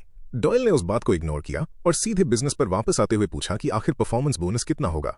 फ्लस्टर होकर डोंग जीयू ने कहा कि उसे सोचने के लिए थोड़ा टाइम चाहिए, तो डॉयल ने अपना खुद का प्राइस बता दिया, 5 मिलियन वन। डोंग जीयू ने शौक के मारे अपना खाना बाहर थूक दिया और डॉयल ने एक और कंडीशन ऐड की। ये जॉब 1 हफ्ते के अंदर फिनिश होनी थी। वो जॉब थी इल्यांग हाई स्कूल गैंग को पूरी तरह मिटाना। डोंग जीयू इस तरह जोरों से हंसने लगा जैसे डॉयल ने दुनिया की सबसे डम्बेस्ट बात कह दी हो। जब उसने पूछा कि डॉयल को इतने पैसों की जरूरत क्यों है, तो डॉयल ने उसे याद दिलाया कि उसके बाप ने उसके सारे अकाउंट्स फ्रीज कर दिए हैं। डोंग जीयू ने उस बात को इग्नोर कर दिया, ये सोचते हुए कि क्या वो ब्लैकहेड ग्रुप इसमें फिर से इन्वॉल्व था, और फिर उस मैस के लिए डॉयल को ही ब्लेम करने लगा जिसमें वो रह रहा था। डॉयल ने फायर बैक किया और डोंग जीयू को डांटते हुए कहा कि तू अमीर होने के बावजूद इन लोगों से हर वक्त पिटता रहता है। उसने उसे किसी ऐसे प्राइवेट स्कूल में ट्रांसफर लेने को कहा जहां बुलीज ना हो, और पूछा कि क्या उसके पेरेंट्स सच में उसके चेहरे पर ऐसे निशान देखकर कुछ नहीं कहते। डोंग जीयू ने जवाब दिया कि उसके पेरेंट्स अभी कोरिया में नहीं है। डॉयल ने उसे बोला कि बेवकूफों की तरह पिटना और फिर 32 आई दिखाना बंद कर। यही एग्जैक्ट वजह है कि लोग हमेशा उसका यूज करते रहते हैं। अपना खाना फिनिश करने के बाद डॉयल ने उसे थैंक्स कहा और बोला कि वो निकल रहा है, जिसने डोंग जीयू को थोड़ा ऑफ गार्ड पकड़ा। जैसे ही डॉयल वहां से जाने लगा, डोंग जीयू ने बाय वेव किया और उसे सेफली घर पहुंचने को कहा। वापस जाते रास्ते में डॉयल एक बार फिर मीना से टकरा गया और हैरान होकर सोचने लगा कि ये लड़की हर जगह कहां से आ जाती है, जबकि मीना इसे अपने लिए बहुत लकी मान रही थी। कहीं और लिम जोंगचन गुस्से में अपने क्लेंच किए हुए हाथों के साथ अपने उन घायल आदमियों के ऊपर खड़ा था। उसने उन्हें अभी के अभी सुमिन हाई के पार्क कांगवोक को कॉल करने का ऑर्डर दिया और फिर पूरी जान लगाकर जोरों से चिल्लाते हुए उसका नाम पुकारा। इस बीच पार्क कांगवोक अपने घर के बाथरूम में चिल्ला रहा था और सोच रहा था कि क्यों लोग उसे बार बार इन पंगों में घसीट रहे हैं। इल्यांग हाई सोल के 3 सबसे वर्स्ट डिलिंक्वेंट स्कूल्स में से एक था, जो पूरे साउथ वेस्ट एरिया को कंट्रोल करता था। ज्यादातर स्टूडेंट्स के पास या तो जुवेनाइल रिकॉर्ड्स थे या फिर वो नोन ट्रबल मेकर्स थे। स्कूल इतना आउट ऑफ कंट्रोल हो चुका था कि स्टूडेंट्स का अपना एक अलग स्मोकिंग रूम था। यहाँ तक कि टीचर्स भी क्रुकेट थे, जो रिश्वत लेते थे और लॉ तोड़ते हुए स्टूडेंट्स को देखकर अपनी आंखें फेर लेते थे। ऐसी रूमर्स भी थीं कि वहां का प्रिंसिपल पहले एक गैंगस्टर हुआ करता था, पर वहां की सबसे बड़ी प्रॉब्लम था 12 नेशंस गैंग और उसका लीडर बेसी चोल। बेसी चोल ने ब्रूट फोर्स का यूज करके स्कूल के सभी अलग अलग ग्रुप्स को एक साथ मिला दिया था और अब वो स्कूल के थ्रू हर तरह के इल्लीगल तरीकों से पैसे कमाता था। मोटरसाइकिल चोरी, इंश्योरेंस स्कैम से लेकर माइनर्स से करवाए जाने वाले सेक्स क्राइम्स, एक्सटॉर्शन, रेस्टोरेंट्स को धमकियां देना और भी बहुत कुछ। लोगों का कहना था कि साइचोल इतना ब्रूटल था कि शायद उसने पहले किसी का खून तक किया हो। इस बीच डोंग जियू पैनिक करते हुए डॉयल के साथ चल रहा था, ये सोचते हुए कि क्या डॉयल समझ भी रहा था कि वो लोग सीधा खतरे के मुंह में जा रहे हैं। उसने पूछा कि डॉयल को वो अजीब से मास्क मिले कहां से, और डॉयल ने पलटकर सवाल किया कि डोंग जियू अपने साथ एक वेपन क्यों कैरी कर रहा था। बड़े शांत ढंग से डॉयल ने कहा कि उसकी बुलेट्स रबर की हैं। फिर उसने एक अजीब सी टिप दी, तुम्हारी बॉडी वही है जिसे तुम लगातार यूज करते हो, इसलिए इसका ध्यान रखो। इसके ठीक बाद उसने डोंग जियू को उस 5 मिलियन वॉन के बोनस की याद दिलाई और डोंग जियू उस पर चिल्लाया कि ये बकवास बातें बंद करें। डोंग जियू ने उसे वापस लौटने की भीख मांगी, ये कहते हुए कि इल्यांग इतना खराब था कि लोकल कॉप्स भी इस बात का मजाक उड़ाते थे कि वहां से कितनी रिपोर्ट्स आती हैं। डॉयल ने कहा कि तब तो ये और भी बेटर है, जिस बात ने डोंग जियू को और ज्यादा कंफ्यूज और डरा दिया। जब वो वहां पहुंचे, डॉयल चलकर एक स्टूडेंट के पास गया और ब्लंटली पूछा कि क्या वही बेसी चोल है जिसने उसके आसपास खड़े सभी लोगों को स्टन कर दिया। उस स्टूडेंट ने उसकी सुमन स्कूल की यूनिफॉर्म देखी और उसे विश्वास नहीं हुआ कि वो इतना पागल है कि उनके लीडर का नाम इस तरह से ले रहा है। किसी जवाब का वेट किए बिना डॉयल ने उस स्टूडेंट के पैर में गोली मार दी। फिर उसने उसके सिर पर एक रबर बुलेट फायर की और उसे तुरंत नीचे गिरा दिया। दूसरा स्टूडेंट फ्रीज हो गया और गुस्से में पूछने लगा कि ये लूनेटिक आखिर है कौन। डॉयल ने कुछ नहीं कहा। जब उस स्टूडेंट ने उस पर रश किया तो डॉयल ने उसे अपने पैर से ब्लॉक किया और राइफल से उसके पैर में ही गोली मार दी। फिर उसने वही राइफल पूरी ताकत से उस स्टूडेंट के कंधे पर दे मारी, उसकी हड्डी तोड़ दी जिससे वो दर्द से चीखने लगा। उसे पूरी तरह ओवरपावर करने के बाद डॉयल ने उसे पकड़ा, राइफल उसके सिर पर पॉइंट की और उसे ऑर्डर दिया कि वो साइचियोल को लेकर आए। स्कूल के किसी दूसरे हिस्से में लिम यंग बम अभी भी डॉयल के पहले वाले हिट की वजह से चक्कर खा रहा था और उस स्नीकी मादरचोद को गालियां दे रहा था। उसने सोचा कि अगर आज कलेक्शन का दिन नहीं होता तो वो पहले ही डॉयल को हंट कर चुका होता। तभी उसे आसपास गनशॉट सुनाई दिए। एक स्टूडेंट पैनिक में दौड़ता हुआ आया और उसे बताया कि कुछ सीरियसली रॉन्ग हो गया है। यंग बम ने पूछा कि क्या उनका लीडर आ चुका है, पर सांस फूलते हुए उस स्टूडेंट ने कहा कि सुमन स्कूल का वही बंदा जिसके साथ कल उनकी फाइट हुई थी वो वापस आ गया है। दूसरी जगह पर लिम जोंग चान को अपने एक बंदे का कॉल आया, पर उसको सिर्फ स्पाई और वेपन जैसी घबराहट भरी बकवास बातें ही सुनाई दी। जोंग चान अपना पेशेंस खो बैठा और उस पर चिल्ला पड़ा कि क्लियर आवाज में बता कि चल क्या रहा है। पार्क कांगवुक बुरी तरह से यही सोच रहा था कि इन सब का उससे कोई लेना देना नहीं है। डॉयल पूरे स्कूल में तूफान की तरह फैल गया और हर जगह जोंग चान के आदमियों को इंजर्ड छोड़ दिया। एक हॉलवे में डॉयल ने एक लड़की को कॉर्नर किया और पूछा कि क्या वो साइचियोल है। वो चिल्लाई नहीं और डोंग जियू ने जल्दी से उसे बताया कि बेसी चोल एक लड़का है। डॉयल ने उसे एक कोल्ड लुक दिया और कहा कि उसको ये बात थोड़ा पहले बतानी चाहिए थी। ठीक तभी किसी ने पीछे से उस पर एक जूस बॉक्स फेंका, पर उसने उसे बड़ी आसानी से डॉज कर लिया। उसके बाद वहां के स्टूडेंट्स उसको पूरी तरह इंसेन बुलाने लगे। यंग बम अपने क्रू के साथ वहां आया और डिसबिलीफ में इस बिखरे हुए मेस को घूरता रह गया। वो सोच रहा था कि आखिर डॉयल सच में है कौन। उसने डॉयल पर चिल्लाते हुए पूछा कि क्या वो सीधा एनिमी टेरिटरी में आने के लिए अपना दिमाग खो चुका है। जैसे ही स्टूडेंट्स हर तरफ से घेरने लगे, डॉयल ने बैकफायर करने की कोशिश की, पर उसकी रबर बुलेट्स खत्म हो चुकी थीं। इसलिए उसने राइफल गिरा दी और नंगे हाथों फाइट करने के लिए तैयार हो गया। लिम यंग बम ने डॉयल को फकर बुलाकर गालियां दी, उसे पागल बुलाया और पूछा कि क्या उसे मरने का बड़ा शौक चढ़ा है। फिर यंग बम ने एक पंच के साथ उस पर चार्ज किया, पर डॉयल ने उसे आसानी से ब्लॉक कर लिया और अपना हाथ कपड़ों के अंदर कुछ इस तरह ध्यान से डाला जैसे वो कुछ बाहर निकालने वाला हो। इसने यंग बम को 1 सेकंड के लिए फ्रीज कर दिया, ये सोचते हुए कि आखिर ये किस तरह की ट्रिक है। डॉयल ने सपाट आवाज में कहा कि ये सिर्फ एक फेक आउट था और फिर सीधा उसके पेट में एक हार्ड किक जड़ दी। इस बीच इल्यांग हाई स्कूल के एनेक्स में एक नई टीचर जिसका नाम हा जुंगजू था, इस केओस को देख रही थी और उसने कहा कि उन्हें पुलिस को कॉल करनी चाहिए। एक दूसरे टीचर ने उसे स्टूडेंट्स के मामले से दूर रहने को कहा और प्रिंसिपल के ऑर्डर्स याद दिलाए। फिर भी उसने एक्सेप्ट किया कि उसने इतने खराब हालात कभी नहीं देखे थे, यहां तक कि बेसी चोल वाले इंसिडेंट के दौरान भी नहीं। तभी सिक्योरिटी कैमरा की फीड अचानक डेड हो गई। कुछ ही देर बाद उनके फोन्स के सिग्नल्स भी गायब हो गए, जिससे दोनों टीचर्स चिंता में पड़ गए कि आखिर हो क्या रहा है। कहीं और जिम में एक ह्यूज स्टूडेंट कैजुअली 200 किलोज उठा रहा था, जबकि बाकी लोग औ और डर के साथ उसको देख रहे थे। अपना सेट कंप्लीट करने के बाद उसने प्रोटीन शेक पिया और पूछा कि क्या चल रहा है। उसके एक फॉलोअर ने बताया कि सभी एग्जीक्यूटिव्स को 20 मिनट्स के अंदर वापस स्कूल आने का ऑर्डर दिया गया है। जब उसने पूछा क्यों, तो उन्होंने कहा कि एक स्पाई अंदर घुस आया है। यह पार्क जिनवू था, इल्यांग हाई का नंबर 3। स्टोरी फिर पास्ट में जंप करती है, जब यंग बम को बताया गया था कि उसके पास एक स्पेशल गिफ्ट है। वो एक बॉर्न फाइटर था और लोगों का कहना था कि उसकी फिस्ट भगवान की देन थी, जब उसने अकेले ही बड़े स्टूडेंट्स के पूरे एक ग्रुप को गिरा दिया था। यंग बम ने बाकी सब की तरह जीने से इनकार कर दिया था। वो छुपा नहीं सकता था कि जो लोग उसके लेवल के नहीं थे उनको नीची नजर से देखना उसको कितना पसंद था। प्रेजेंट में वापस आकर वो डॉयल के सामने था और अभी भी एक भी हिटलैंड नहीं कर पा रहा था। डॉयल की लॉन्गर रीच उसे रेंज से बाहर रखती थी। फिर भी यंग बम बार बार उसके करीब आने की कोशिश कर रहा था, ये होप करते हुए कि डॉयल डॉज नहीं कर पाएगा। उसने एक स्ट्रेट पंच मारा, पर डॉयल एक झटके में उससे बच निकला। फिर डॉयल ने एक ब्रूटल पंच के साथ जवाब दिया जिसने यंग बम को जमीन पर गिरा दिया। ये एक क्रशिंग लॉस था। यंग बम ने उठने की कोशिश की, पर डॉयल ने उसे कोई टाइम नहीं दिया और सीधा उसके फेस पर एक किक दे मारी। किसी तरह यंग बम उससे बाल बाल बचा। गुस्से और घबराहट में वो सोचने लगा कि ये बंदा आखिर है कौन, जो अचानक से कहां से टपक पड़ा। उसने पहले कभी ये नाम नहीं सुना था, पर उसे याद आया जब डॉयल ने पूरी ताकत से एक सॉकर बॉल उसकी तरफ मारी थी। तभी यंग बम को खौफ के साथ रियलाइज हुआ कि डॉयल सच में उस किक से उसकी जान लेना चाहता था। किम डॉयल ने उसके रिफ्लेक्सेस की तारीफ की और कोल्डली कहा कि वो एक्चुअली उसे फकिंग बर्बाद करने का एम कर रहा था। उसने ऐड किया कि एक बार ये फाइट शुरू हो गई तो भीख मांगने का कोई फायदा नहीं। यंग बम का एंड पहले से ही तय था। डॉयल ने उसके पैरों से शुरुआत करने का डिसाइड किया ताकि वो सेफ बचकर चल न सके। यंग बम ने भड़कते हुए पलटकर जवाब दिया, पूछा कि कोई अनजान नोबडी ऐसी बकवास कैसे कर सकता है। अब पूरी तरह से फ्यूरियस होकर उसने डिमांड की कि क्या डॉयल को समझ भी आ रहा है कि वो किसके बारे में बात कर रहा है। फिर उसने उसे वर्थलेस गार्बेज बुलाया और दोबारा अटैक कर दिया, अभी भी चिल्लाते हुए कि डॉयल उसके टर्फ में आकर हवा में उड़ रहा है। यंग बम लगातार स्विंग्स करता रहा, पर डॉयल ने ब्लो को इजीली अवॉइड किया और उससे पहले कि वो रिएक्ट कर पाता उसके चेहरे पर एक जोरदार पंच मार दिया। उसके बाद फास्ट और हैवी पंचेस की एक लगातार बारिश आई, जिसके बाद चेहरे पर एक और हार्ड शॉट लगा जिसने उसे वापस जमीन पर गिरा दिया। यंग बम ने खून खांसते हुए खुद को उठाया और डॉयल ने उसका मजाक उड़ाया कि वो बस एक हाई स्कूल का बच्चा है। यंग बम अपने फॉलोअर्स पर चिल्लाया जो वहां बस खड़े थे और उन्हें ऑर्डर दिया कि डॉयल को तुरंत पकड़ लें, पर उनमें से कोई नहीं हिला। वो आगे आने से डर रहे थे। इस बीच सुमान हाई स्कूल में लिम जोंग चन लगातार किसी को कॉल करने की कोशिश कर रहा था, पर किसी ने फोन नहीं उठाया। सुमान के स्टूडेंट्स नर्वसली फुसफुसाने लगे जब उन्होंने इलग्यांग के स्टूडेंट्स को, जिसमें लिम जोंग चन भी था, अपने स्कूल के अंदर देखा। फिर एक शख्स आगे आया, सुमान का स्ट्रिक्ट टीचर, और पूछा कि वो बार बार कैंपस में चुपके से क्यों आ रहे थे। उसने उन्हें अपने पास आने को कहा। उन्होंने उसे पूरी तरह इग्नोर कर दिया और आगे चलते बने। इग्नोर किए जाने पर गुस्सा आकर उस टीचर ने उन्हें डिसरिस्पेक्टफुल बुलाया। जोंग चन रुका और शांति से पलटकर उसकी तरफ मुड़ा। टीचर ने पूछा कि उनकी प्रॉब्लम क्या है और वो दूसरे स्कूल्स में क्यों घुसते रहते हैं।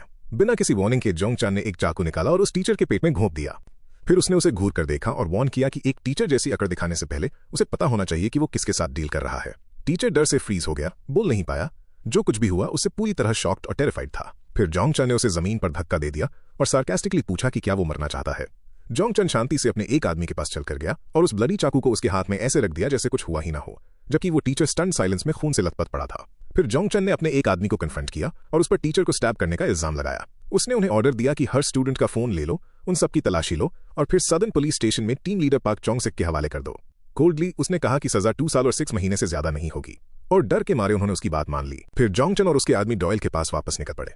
डॉयल ने पिटे हुए यंग बम का मजाक उड़ाया और उसे कहा कि अगर वो हमेशा के लिए व्हीलचेयर पर नहीं रहना चाहता तो अपना रिहैब ठीक से करे। यंग बम जिद में हंस पड़ा, जिसने डॉयल को इतना अनॉय कर दिया कि उसने उसकी कलाई तोड़ने की थ्रेट दे दी। जमीन पर पड़े हुए यंग बम ने किम डॉयल को वार्न किया कि उसको कोई आइडिया नहीं है कि वो किस तरह की मुसीबत में फंसा है, और पूछा कि क्या उसे पता भी है कि उनका लीडर कितना डेंजरस है। डॉयल ने इसे इग्नोर कर दिया और बस ये पूछा कि क्या लीडर बासी चियोल है। यंग बम जिद पर अड़ा रहा कि डॉयल इस वजह से मरने वाला है, पर डॉयल ने उसे बकवास बोलकर टाल दिया और दोबारा पूछा कि बैसी चियोल कहाँ है। ठीक तभी किसी नए बंदे ने डॉयल का नाम पुकारा और उस पर किक मारी। ये पाक जिनवू था, स्कूल का नंबर 3, पूछते हुए कि क्या डॉयल ही वो था जिसने उसके दोस्त की ट्रेनिंग बर्बाद की थी।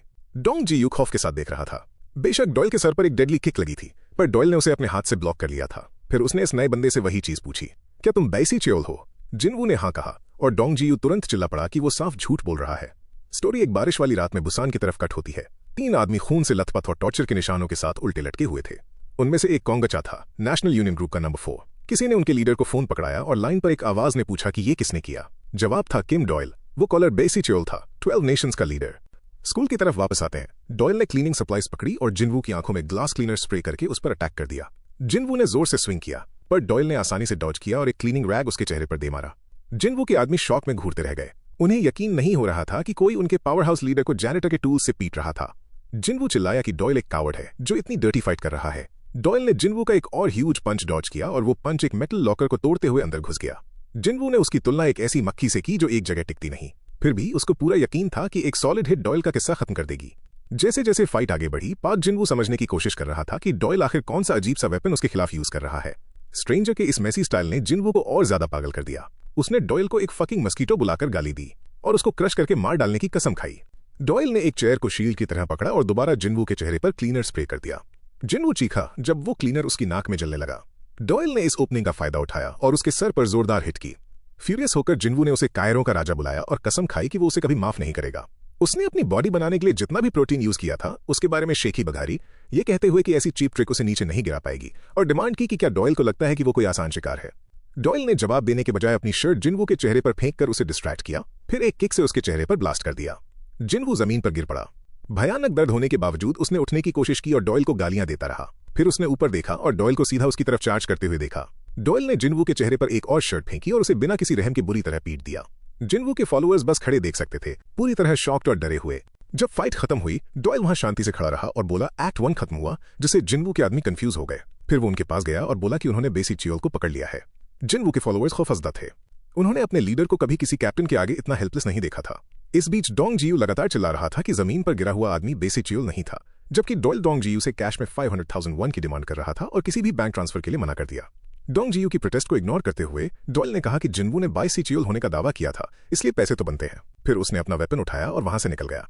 जिनवू के फॉलोअर्स में हिलने की हिम्मत नहीं थी, इस डर से कि कहीं डॉयल वापस न आ जाए। कुछ घंटों बाद जोंग चान और उसका ग्रुप स्कूल वापस लौटा और उसने अपने पिटे हुए फॉलोअर्स को हर जगह बिखरे पड़े हुए पाया। जिनवू अपने ही स्कूल में एम्बेरस होने के बाद गुस्से की आग में जल रहा था। अगले दिन सैटरडे को एनिमे क्लब की मीटिंग हुई। डोंग जियू एक और मेंबर से बात कर रहा था, जो ये सुनकर शॉक्ड था कि टीचर वांग दोचुल को हॉस्पिटल भेज दिया गया था। स्टूडेंट ने बताया, इलग्यांग स्कूल का लिम जोंगचन अचानक से यहां आ गया और डॉयल को ढूंढते हुए पूरे स्कूल में तबाही मचा दी। डॉयल जो स्कूल मील खाने में बिजी था, उसने इस बात को झटक दिया। जोंगचन बस बेसी चियोल का एक माइनर गुंडा था और अब जब बॉस पकड़ा गया था, बाकी लोग वापस नहीं आएंगे। डोंग जियू चिल्ला पड़ा, दोबारा कहते हुए, उन्होंने कभी बाइसी चियोल को नहीं पकड़ा। फिर डॉयल को घूर कर पूछा कि उसे वीकेंड पर स्कूल मील कहां से मिल गया। डॉयल ने कहा कि उसने वो टीचर की कैफेटेरिया से लिया है, जिसने डोंग जियू को और पागल कर दिया, क्योंकि वो खाना उन टीचर्स के लिए था जो ड्यूटी पर थे। डोंग जियू ने कहा कि ये पूरी प्रॉब्लम उनकी वजह से है, क्योंकि उन्होंने इलग्यांग स्कूल से फाइट शुरू की और माना कि उन्हें उनके साथ पंगा नहीं लेना चाहिए था। एक और क्लब मेंबर भी इस बात से सहमत था। उसने सजेस्ट किया कि उन्हें टीचर दोचुल से हॉस्पिटल में मिलने जाना चाहिए, क्योंकि वो भी इसका हिस्सा थे, और डॉयल को भी साथ आने के लिए पूछा। डॉयल ने मना कर दिया। डोंग जियू ने आर्ग्यू किया कि डॉयल को चलना चाहिए, क्योंकि ये सब उनकी वजह से हो रहा होगा। उसने गिल्ट फील कराने और एक्सक्यूजेस का यूज किया, ये कहते हुए कि उसे आजकल अकेले चलने में भी डर लगता है। ठीक तभी सियोल मीना टपक पड़ी और खुशी से बोली कि वो भी उनके साथ जाएगी। डोंग जियू ने उसे घूर कर देखा, उसे एक नर्ड क्लब में देखकर शॉक था और बोला कि वो तो फिल्म क्लब जैसी जगह ज्यादा सूट करती है। मीना ने उसे इग्नोर किया और खुशी से डॉयल को ग्रीट किया। मीना ने कहा कि उसने एनिमे क्लब इसलिए ज्वाइन किया क्योंकि अचानक से उसका एनिमे देखने का मन कर गया। जैसे ही उसने इस बारे में बात की कि यहाँ डॉयल से मिलना उनकी किस्मत होगी, डॉयल ने उसे ऑफ गार्ड पकड़ लिया और अपनी टॉय गन उसके सर पर रखकर कहा कि वो किस्मत खुद बनाएगा। डोंग जियू ये देखकर चमक उठा, उसे एक ग्लॉक G26 के रूप में पहचानते हुए और उसे छूने की भीख मांगने लगा। डॉयल ने हर टच के लिए 2001 चार्ज किए और डोंग जियू चिल्लाने लगा कि कोई खासकर मीना गन छूने के लिए लाइन में न लगे। हॉस्पिटल में टीचर वांग दोचुल की वाइफ ने उनसे कहा कि इंजरी बहुत सीरियस नहीं थी, पर उन्हें फिर भी आराम करना चाहिए। दोचुल ने मना कर दिया। मिड टर्म्स करीब थे और उनके लिए ये इंजरी कुछ सीरियस नहीं थी। उन्होंने कहा कि वो अगले हफ्ते काम पर लौट आएंगे। उनकी वाइफ ने उन्हें जिद्दी होने के लिए डांटा और पूछा कि क्या उन्हें अभी भी लगता है कि वो अपने जवानी के दिनों में है। उसने साफ तौर पर उन्हें बताया कि वो ठीक नहीं है। डोंग जियू और मीना हॉस्पिटल के हॉलवे में चल रहे थे और मीना ने पूछा कि डॉयल कहाँ है। अनॉयड होकर डोंग जियू ने कहा कि उसे कोई आइडिया नहीं है। डॉयल ने आने से मना कर दिया, क्योंकि एक बार उस टीचर ने उसे सेकंड फ्लोर के बाथरूम की क्लीनिंग ड्यूटी की सजा दी थी। तभी डॉयल अचानक खिड़की से अंदर आया और डोंग जियू चिल्ला पड़ा कि वो थर्ड फ्लोर पर है। मीना ने पूछा कि डॉयल कहाँ था और कहा कि डॉयल के बिना हॉस्पिटल आने का कोई मतलब नहीं था। डोंग जियू ने उसे जाने को कहा अगर वो उसके साथ रुकने वाली नहीं थी। थोड़ी देर बहस करने के बाद मीना ने इतनी दूर आने के बाद घर जाने से मना कर दिया। डोंग जियू टीचर के रूम तक पहुंचा और दरवाजा खोलने वाला था, पर रुका जब उसने देखा कि दोचुल की वाइफ ने उनका हाथ पकड़ा हुआ था। उसने उन्हें याद दिलाया कि उनकी शादी को 20 साल हो गए थे और कहा कि वो उन्हें अच्छी तरह जानती है, और उनसे अपील की कि वो चीजों को अपने अंदर दबाकर रखना बंद करें इससे पहले कि वो खुद टूट जाएं। कहीं और हॉस्पिटल में डॉयल दोचुल से मिलने के लिए हॉल में जा रहा था। रास्ते में उसे याद आया जब दोचुल ने उसे सेकंड फ्लोर के बाथरूम की 2 हफ्ते की क्लीनिंग की सजा दी थी, पर उसके बाद टीचर ने उसे रोका था और पूछा था कि क्या वो अपनी माँ और छोटे भाई के साथ रहता था। डॉयल को यह भी याद था कि दोचुल ने उसे वार्निंग दी थी कि वो परेशानी खड़ी ना करे, क्योंकि वो घर का आदमी था। टीचर ने उसे अपना पर्सनल नंबर भी दिया था, ये कहते हुए कि अगर उसे कभी किसी एडल्ट की हेल्प चाहिए हो तो वो उसे कॉल कर सकता है। दोचुल ने डॉयल को सीधा खड़ा होने को कहा था और याद दिलाया था कि उस उम्र में हर कोई रेकलेस होता है। उन्होंने उसे यह भी कहा था कि वो प्राइड के साथ जिए और कोई ऐसी शेमफुल चीज ना करे, क्योंकि एक आदमी का प्राइड सब कुछ होता है। गिल्ट फील करते हुए डॉयल को रियलाइज हुआ कि ये सारा तमाशा उसकी वजह से शुरू हुआ था, इसलिए उसने डिसाइड किया कि वो अपनी लाए हुए ड्रिंक्स वहां छोड़ देगा और चुपके से निकल जाएगा। पर जब वो टीचर के रूम के करीब पहुंचा, उसने डोंग जियू और मीना को वहां बाहर साइलेंस में खड़े देखा। अंदर टीचर वांग दोचुल पूरी तरह ह्यूमिलिएशन से टूटे हुए जोर जोर से रो रहे थे। वो एक टीचर और डिसिप्लिन हेड के रूप में फेल होने के लिए खुद को ब्लेम कर रहे थे। उन्हें अपने स्टूडेंट्स को प्रोटेक्ट करना था, उनके सामने जलील नहीं होना था। डोंग जियू और मीना बाहर से सुन रहे थे जब दोचुल शर्म में टूटे जा रहे थे। वो सोच रहे थे कि अपने ही बेटे की उम्र के किसी लड़के द्वारा जलील किए जाने के बाद वो कभी अपने स्टूडेंट्स को कैसे फेस कर पाएंगे। उनके लिए उनकी आंखों में दोबारा देखना इम्पॉसिबल लग रहा था। उन्होंने कहा कि वो अब एक टीचर बनने के लायक नहीं बचे हैं। दोचुल रोते रहे, जो कुछ हुआ उसके लिए कोई एक्सक्यूज नहीं बना पा रहे थे। कहीं और लिम जोंगचन अपने लॉन्ग हेड लीडर बाइसी चियोल के सामने घुटनों पर बैठा था और कन्फेस कर रहा था कि एक आदमी ने पूरा स्कूल बर्बाद कर दिया था। उसने कहा कि उसके पास कोई बहाना नहीं है। उसने इसे एक ऐसी फेलियर बुलाया जो माफ नहीं की जा सकती और उस अटैकर को पकड़ने का एक और चांस मांगा। बेसी चियोल ने कोल्डली उसे मना कर दिया, ये कहते हुए कि जोंगचन ने ऑर्डर को ठीक से नहीं समझा था। अगर उसे सच में अपना कारनामा ठीक करना था तो बेसी चियोल ने कहा कि वो किम डॉयल को पहले ही ले आया होता। फिर बाइसी चियोल ने कहा कि अब जोंगचन की मिस्टेक की सजा भुगतने का टाइम आ गया है। जोंगचन ने तुरंत एक्सेप्ट कर लिया, ये कहते हुए कि वो कोई भी पनिशमेंट सह लेगा। बाइसी चियोल ने 1 वीक में 10 मिलियन वॉन प्लस जोंगचन के लेफ्ट ईयरलोब की मांग की। जोंगचन बिना हेजिटेशन के मान गया। इंट्रूडर को किम डॉयल के रूप में कंफर्म करने के बाद बेसी चेओल ने आखिरी ऑर्डर दिया, डॉयल को 3 दिन के अंदर उसके पास ले आओ। बाद में एक आर्केड में डॉयल एक शूटिंग गेम खेल रहा था जबकि डोंग जीयू उसे देख रहा था। डॉयल ने उसका मजाक उड़ाया कि वो तब भी मुस्कुराता है जब उसे थप्पड़ लगते हैं, ये कहते हुए कि इसी वजह से लोग उसे एक बेवकूफ की तरह ट्रीट करते हैं। उसने कन्वीनियंस स्टोर पर अपनी पहली मुलाकात की बात छेड़ी जब उसने डोंग जीयू को वार्न किया था कि अगर वो वहां से नहीं गया तो मारा जाएगा। डोंग जीयू ने समझाने की कोशिश की कि वो इसलिए नहीं पिटता क्योंकि वो बेवकूफ है। इसकी वजह यह है कि वो हमेशा से ऐसा नहीं था जिसे लोग दबा कर रखते थे। उसे याद आया जब बुलीज ने उसके पैसे छीने थे और उसके टीचर्स को बताने पर उस पर हंसा था। हर दिन पिटने के बाद उसने मान लिया कि वो सच में एक बेवकूफ बन चुका था। डॉयल गेम पर चिपका रहा और उसकी बातों को शायद ही सुन रहा था। मीना जो वहां पर थी उसने डोंग जीयू को जाने के लिए कहा क्योंकि वो और डॉयल एक डेट पर थे और डॉयल ने उसे भी भाग जाने को कहा। डोंग जीयू पूरी तरह तंग आ चुका था। आखिर में वो फट पड़ा, ये पूछते हुए कि ऐसी सीरियस सिचुएशन में वो दोनों ऐसे खेल कैसे सकते हैं, जबकि मीना डॉयल को चीयर कर रही थी। डोंग जीयू को याद आया जब उसने डॉयल के सामने भीख मांगी थी, उसे उसकी स्ट्रेंथ याद दिलाने से पहले, और उससे हेल्प मांगी थी बस पूरी तरह से ठुकराया जाने के लिए। उस पॉइंट पर उसने डॉयल का दिमाग बदलने का आइडिया छोड़ दिया था। इसलिए डोंग जीयू ने अपना सामान उठाया और कहा कि वो जा रहा है। वो दोबारा डॉयल को पैसों के लिए रोते नहीं सुनना चाहता था। जैसे ही वो चला, डॉयल ने उसे पीछे से पुकारा और डोंग जीयू ने सोचा कि शायद उसकी ट्रिक काम कर गई। डॉयल ने कहा कि उसने डोंग जीयू का लंच बॉक्स ले लिया है और ऐड किया कि इसमें उसका स्पेशल फ्राइड पोर्क था। डोंग जीयू ने तुरंत उसे छीन लिया और कहा कि ये अब उसका है क्योंकि उसने इसके लिए पैसे दिए हैं। उसी रात बारिश में लिम जोंग चन का ग्रुप पार्क कांग वुक को क्वेश्चन कर रहा था। उन्हें पता था कि किम डॉयल का फॉलोअर किसी कॉम्प्लेक्स में अपार्टमेंट खरीद रहा था और उन्होंने बिल्डिंग और यूनिट नंबर की डिमांड की। कांग वुक ने नर्वसली कहा कि उसे नहीं पता। चोई हो चांग गुस्से में आ गया, पर कांग वुक ने कसम खाई कि वो उसे कॉल करने की कोशिश कर रहा था पर कोई आंसर नहीं मिल रहा था, इसलिए उसे नंबर सच में नहीं पता था। वो अपनी खराब किस्मत के बारे में रोने लगा और इस बारे में कि कैसे उसे हमेशा उन पंगों में घसीटा जाता है जिनका उससे कोई लेना देना नहीं होता। फिर चोई हो चांग ने उसे पीट दिया। उसने कांग वुक को फकिंग गाली दी, ये कहते हुए कि उस आदमी को कॉल करने के बजाय जो फोन नहीं उठाएगा उसे कोई दूसरा रास्ता ढूंढना चाहिए था, जैसे अपने आसपास के छोटे बच्चों को कॉल करना। फिर उन्होंने उसे बिना किसी रहम के पीटा। जैसे जैसे पंचेस पड़ते रहे, पार्क कांग वुक सोच रहा था कि उसने आखिर ऐसी कौन सी गलती की थी जो उसे ये सहना पड़ रहा है। आसपास के लोग तमाशा देखने के लिए इकट्ठा होने लगे। गैंग का एक मेंबर एक औरत पर चिल्लाया कि वो अपने काम से काम रखे और वहां से चली जाए। फिर चोई हो चांग ने पार्क कांग वुक को बालों से खींचा और उसे 1 घंटे का टाइम दिया डॉयल को लाने के लिए, वरना वो मार दिया जाएगा। कांग वुक डर के मारे डेस्परेट होकर सोचने लगा कि डॉयल के लिए आखिर उसको क्यों मरना पड़ रहा है। उसने क्राउड में से किसी से पुलिस को कॉल करने की भीख मांगी। तभी डोंग जीयू एक अम्ब्रेला लेकर वहां पहुंचा। पार्क कांग वुक ने उसे तुरंत पहचान लिया और उसकी तरफ पॉइंट करते हुए उसे किम डॉयल का फॉलोअर बुलाया। वो डोंग जीयू का नाम पुकार पुकार कर चिल्लाता रहा, उसे डॉयल का नौकर और गुलाम बुला रहा था। एक पास की एली में चोई हो चांग ने जोंग चान को बताया कि डोंग जीयू अभी भी कोऑपरेट नहीं कर रहा था। उसने पूछा कि अब आगे क्या करना है, क्योंकि थोड़ी सी भी बीटिंग और उसे बेहोश कर सकती थी। जोंग चान डोंग जीयू के पास चल कर गया। इस बात से पिस्ड ऑफ था कि छोटे मोटे अनजान लोग चीजों को इतना मुश्किल बना रहे थे। फिर उसने डोंग जीयू से पूछा कि क्या उसे सच में नहीं पता कि वो कौन थे। उसने कहा कि रूमर्स अब तक स्कूल में फैल चुकी होनी चाहिए, खासकर उसके बाद जब उन्होंने एक टीचर को इस कदर जलील किया। डोंग जीयू को याद आया जब टीचर दो चुल रो रहे थे कि उनके साथ क्या हुआ था। जोंग चन ने उस पर प्रेशर डालने की कोशिश की, ये कहते हुए कि उन्हें बस डॉयल को बाहर निकालना था और डोंग जीयू वैसे भी उसे कॉल ही करने वाला था। एक मॉकिंग टोन के साथ उसने पूछा कि डोंग जीयू यहाँ क्या उखाड़ लेगा। डोंग जीयू को याद आया कि उसके बाप ने उसका अपमान किया था और कहा था कि वो बिल्कुल अपनी मां पर गया है।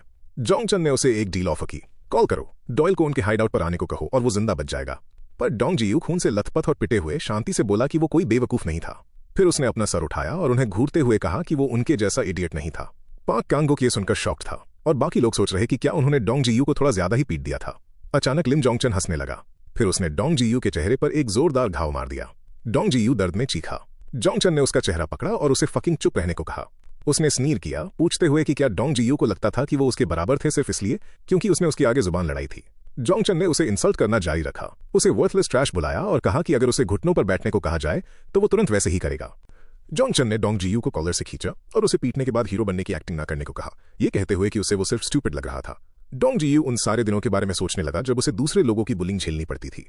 उसने डिफाइंस के साथ वापस घूरा और जोंग चन फट पड़ा, पूछते हुए कि क्या उसे कोरियन भाषा समझ नहीं आती थी। फिर जोंग चन ने उसे अपना सर नीचे रखने को कहा। एक जोरदार पंच आया और बीटिंग चालू रही। पार्क कांग वुक ने कहा कि डोंग जीयू फाइट बैक करके प्रॉब्लम को और बड़ा बना रहा था, पर जोंग चन तब तक परेशान और बोर हो चुका था। उसने अपने आदमियों से कहा कि जैसे ही डोंग जीयू उठे उन्हें उसे फोर्स करके किम डॉयल को बुलाना चाहिए, भले ही उन्हें उसका मुंह क्यों न फाड़ना पड़े। इतनी भयानक बीटिंग के बाद भी डोंग जीयू ने जोंग चन को एक हरामी पुकारा। डोंग जीयू को याद था कि जोंग चन ने उसके टीचर के साथ क्या किया था और वो जानता था कि एक्चुअल कसूर गैंग का ही था। उसे समझ नहीं आता था कि विक्टिम्स को क्यों इडियट बुलाया जा रहा था, जब असली प्रॉब्लम तो वो लोग थे जो उन्हें चोट पहुंचा रहे थे। पार्क कांग वुक ने उसे चिल्लाया कि चुप हो जाए। डोंग जीयू ने पलटकर जवाब दिया कि सब कुछ ठीक हो जाएगा अगर जोंग चन जैसे कमीने इस दुनिया में ना होते। अभी भी चिल्लाते हुए डोंग जीयू ने कहा कि बुलीज वो थे जो यहाँ बिलोंग नहीं करते, वो लोग असली फूल्स थे। इस सब ने आखिरकार जोंग चन का पेशेंस तोड़ दिया और उसने एक चाकू निकाल लिया। उसने डोंग जीयू का मजाक उड़ाया कि इतनी सारी इंजरीज होने के बाद भी वो बोल रहा था और उसे एक ऐसा किड बुलाया जो अपने ही ख्यालों में खोया हुआ था। फिर उसने उसे पकड़ा और उसकी एक आंख नोचने की थ्रेट दी, ये देखने के लिए कि क्या वो आगे भी बोलना जारी रखेगा। उसके बाद पार्क टैंग वुक चिल्ला उठा। डोंग जियू के लिए परेशान था, पर इससे पहले कि वो कुछ करता वो वहीं फ्रीज हो गया। एक गन शॉट सुनाई दी। डॉयल अचानक टपक पड़ा और उन्हें रुकने को ऑर्डर दिया। फिर उसने एमो की कंप्लेन की, ये कहते हुए कि उसने रबर बुलेट्स मांगी थी। उनके रिएक्शन की परवाह किए बिना डॉयल बारिश में सीधे आगे बढ़ता रहा। चॉय हो चंग पूरी तरह शॉक्ड था। उसने उसे तुरंत पहचान लिया कि ये वही ट्रबल मेकर था बर्गर प्लेस से, और चिल्लाया, किम डॉयल। जोंग चन ने डॉयल को पूरी रॉ हेट्रेड के साथ घूरा, उस पर हर चीज का इल्जाम लगाते हुए जो भी हुआ था। डॉयल सीधा डोंग जियू के पास चला गया और पूछा कि क्या उसने जानबूझकर अपने फोन स्विच किए थे। उसने टूटी स्क्रीन वाला फोन दिखाया और पूछा कि ये किसने तोड़ा था। फिर वो जोंग चन के ग्रुप की तरफ मुड़ा और पूछा कि क्या इस सब के जिम्मेदार वो लोग थे। एक कोल्ड आवाज में डॉयल ने कहा कि इन सबको एक सबक सिखाने की जरूरत है और वो अपना पूरा जोर लगाने वाला है। जोंग चन ने एक मॉकिंग स्माइल दी और खुद का इंट्रोडक्शन देना शुरू किया, ये एक्सेप्ट करते हुए कि वही था जिसने फोन तोड़ा था और डॉयल का वेलकम किया। उसने अपनी बात पूरी भी नहीं की थी कि डॉयल ने उस पर तुरंत रश कर दिया। जोंग चन डॉयल की स्पीड फॉलो ही नहीं कर पाया और वहां बिना हिले डुले खड़ा रह गया। डॉयल ने उसे कहा कि उसने जो किया है उसके लिए वो उसे माफ नहीं करेगा। उसी समय चॉय हो चंग को जोंग चन का एक फेमस लेजेंड याद आया। एक बड़ी गैदरिंग में लीहो चुल गैंग के सभी 21 मेंबर्स थे। उस दिन के अंत तक उनमें से हर एक बुरी तरह जख्मी था और अपनी जिंदगी की भीख मांग रहा था, और जिसने ये सब किया था वो बस एक 13 साल का लड़का था, लिम जोंग चान।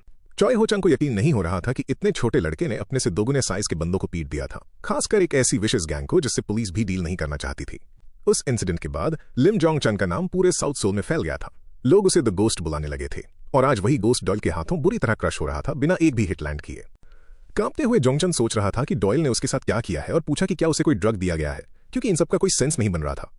डेस्परेट होकर उसने अपने चाकू के साथ डॉयल पर रश किया, ये एक्सेप्ट करने से इनकार करते हुए कि डॉयल जैसा कोई उसे हरा सकता है, पर डॉयल उस टैब से आसानी से बच निकला। वो गोस्ट बार बार स्लैश करता रहा, बस एक हिट लैंड करने की कोशिश में, पर डॉयल ने हर अटैक को अवॉइड कर लिया। फिर डॉयल आखिर में ऑफेंस पर आया और एक जोरदार अपरकट दे मारा। जोंग चन पंचेस को आते हुए देख रहा था, पर वो इतने शॉक में था कि चाहकर भी डॉज नहीं कर पा रहा था। उसने खुद को स्टडी करने और समझने की कोशिश की, पर जितना वो सोचता उसे उतना ही कम समझ आता कि उसके साथ आखिर हो क्या रहा है। फिर वो चिल्लाया और डिमांड की कि डॉयल ने उसके साथ क्या किया है। चिल्लाने के ठीक बीच में उसकी बॉडी में दर्द का एक एक्सप्लोजन हुआ, जैसे उसकी पसलियां टूट गई हों। डॉयल ने इसे बस एक ड्रामेटिक एक्ट बुलाया। जमीन पर गिरते हुए जोंग चन को नीचे देखते हुए डॉयल ने पूछा कि वो अपनी खुद की वीकनेस के लिए किसी और को ब्लेम क्यों कर रहा है। उसने कहा कि जोंग चन के इस हार को एक्सेप्ट ना कर पाने का एक सिंपल रीजन है, उसे अभी तक ठीक से पीटा नहीं गया है। फिर डॉयल ने कोल्डली उसे पास आने को कहा ताकि वो इस प्रॉब्लम को फिक्स कर सके। उस टॉन्ट ने जोंग चन को लिमिट क्रॉस करने पर मजबूर कर दिया। अपने दांत पीसते हुए उसने डॉयल को गाली दी और दोबारा चार्ज किया। डॉयल बड़ी आसानी से हर स्विंग के आगे पीछे स्लिप होता रहा। इसने जोंग चन को और पागल कर दिया। उसने डॉयल को एक स्लिपरी बास्टर्ड बुलाकर गाली दी और चिल्लाया कि डॉज करना बंद करे और हिट्स ले। भले ही जोंग चन पंचेस को आते हुए देख सकता था, पर उसकी बॉडी उन्हें अवॉइड ही नहीं कर पा रही थी। उसे मानना पड़ा कि डॉयल की स्पीड अनरियल लग रही थी, इतनी फास्ट कि वो उसे फॉलो या टाइम पर रिएक्ट नहीं कर सकता था। डॉयल लगातार उस पर हेवी ब्लोज बरसाता रहा। जोंग चन लड़खड़ाया, मुश्किल से अपने पैरों पर खड़ा था। डॉयल ने कामली रिमार्क किया कि वो कितना स्टबर्न था और कहा कि ये ठीक है, इससे उसको पीटने के और चांसेस मिल रहे थे। पार्क कांग वुक और डोंग जियू शॉक में ये सब देख रहे थे। कांग वुक चिल्लाया कि डॉयल पूरी तरह इंसेन है और सोचने लगा कि क्या वो सच में ये सब सिर्फ एक पोर्क की प्लेट के लिए कर रहा है। डॉयल ने जोंग चन को करीब आने को कहा। वो थके हारे जोंग चन के पास गया और ऑलमोस्ट पोलाइटली पूछा कि वो अपना कौन सा बॉडी पार्ट पहले तोड़वाना चाहता है। जब जोंग चन ने कुछ नहीं कहा तो चॉय हो चंग बस घूरता रह गया। उसे विश्वास नहीं हो रहा था कि जोंग चन सीढ़ियों पर इतना पैथेटिक लग रहा था। डॉयल ने उसके लिए खुद ही चूज किया और कहा कि वो जॉ से शुरू करेगा। जोंग चन जानता था कि हिट आने वाला है और वो ये भी जानता था कि वो इसे ना तो ब्लॉक कर सकता है और ना ही डॉज। तभी डॉयल अचानक रुक गया। इससे पहले कि पंच आता, जोंग चन किसी पागल की तरह चीखने लगा। चॉय हो चंग बस घूर सकता था, पूरी तरह कंफ्यूज कि वो इस तरह क्यों चीख रहा था। जोंग चन डॉयल के किए पर पूरी तरह स्टंड लग रहा था, जैसे उसने पहले कभी ऐसा कुछ देखा ही ना हो। उसे वो अजीब क्रीपी फीलिंग याद आई जो उसे पहली बार डॉयल को देखकर आई थी। जोंग चन की खौफनाक आंखों में डॉयल किसी डार्क डीमन की तरह दिखने लगा था और जोंग चन को डर में रियलाइज हुआ कि ये कोई ऐसा शख्स नहीं है जिसे वो कभी हरा सकता है। डॉयल ने एक ब्रूटल अपरकट के साथ इसका एंड किया जो सीधा जोंग चन की चिन पर लगा और उसे पूरी तरह फिनिश कर दिया। उस आखिरी पंच ने जोंग चन के जबड़े को पूरी तरह तोड़ दिया था। उसके बाद भी डॉयल उसे जमीन पर पीटता रहा, जबकि डोंग जियू और बाकी लोग डर के मारे देख रहे थे। अब उन्हें पूरा यकीन था कि वो एक मॉन्स्टर है। हॉस्पिटल में टीचर और उसकी वाइफ अपने रूम में वार्म ड्रिंक्स के साथ खड़े थे, बाहर हो रही इस वायलेंस से पूरी तरह अनजान। जोंग चन को फिनिश करने के बाद डॉयल उसकी बॉडी के ऊपर खामोशी से खड़ा रहा। फिर उसने बाकी बची गैंग की तरफ एक कोल्ड स्टेयर दी जो पहले ही डर से कांप रही थी, और वो उनकी तरफ स्लो और काम स्टेप्स के साथ आगे बढ़ने लगा। स्टोरी फिर टाइगर क्लैन नाम के एक ग्रुप के हाइडआउट पर कट होती है। अंदर हर जगह आदमी खून से लथपथ और पिटे हुए पड़े थे। उनका लीडर बायसी चियोल वहां शांति से बैठकर अपना खाना खा रहा था। वो नम्बुल वोंग नाम के किसी बंदे के ऑफर के बारे में सोच रहा था, पर जब वो उससे मिलने गया तो वहां वैसा कुछ नहीं था जैसा फोन पर बताया गया था। इसलिए बेसी चियोल ने उसे टॉर्चर किया और उसका अकीलीज टेंडन काट दिया। उसने उस बंधे हुए आदमी पर पीठ पीछे गेम्स खेलने का इल्जाम लगाया और उसके ग्रीडी होने का मजाक उड़ाया।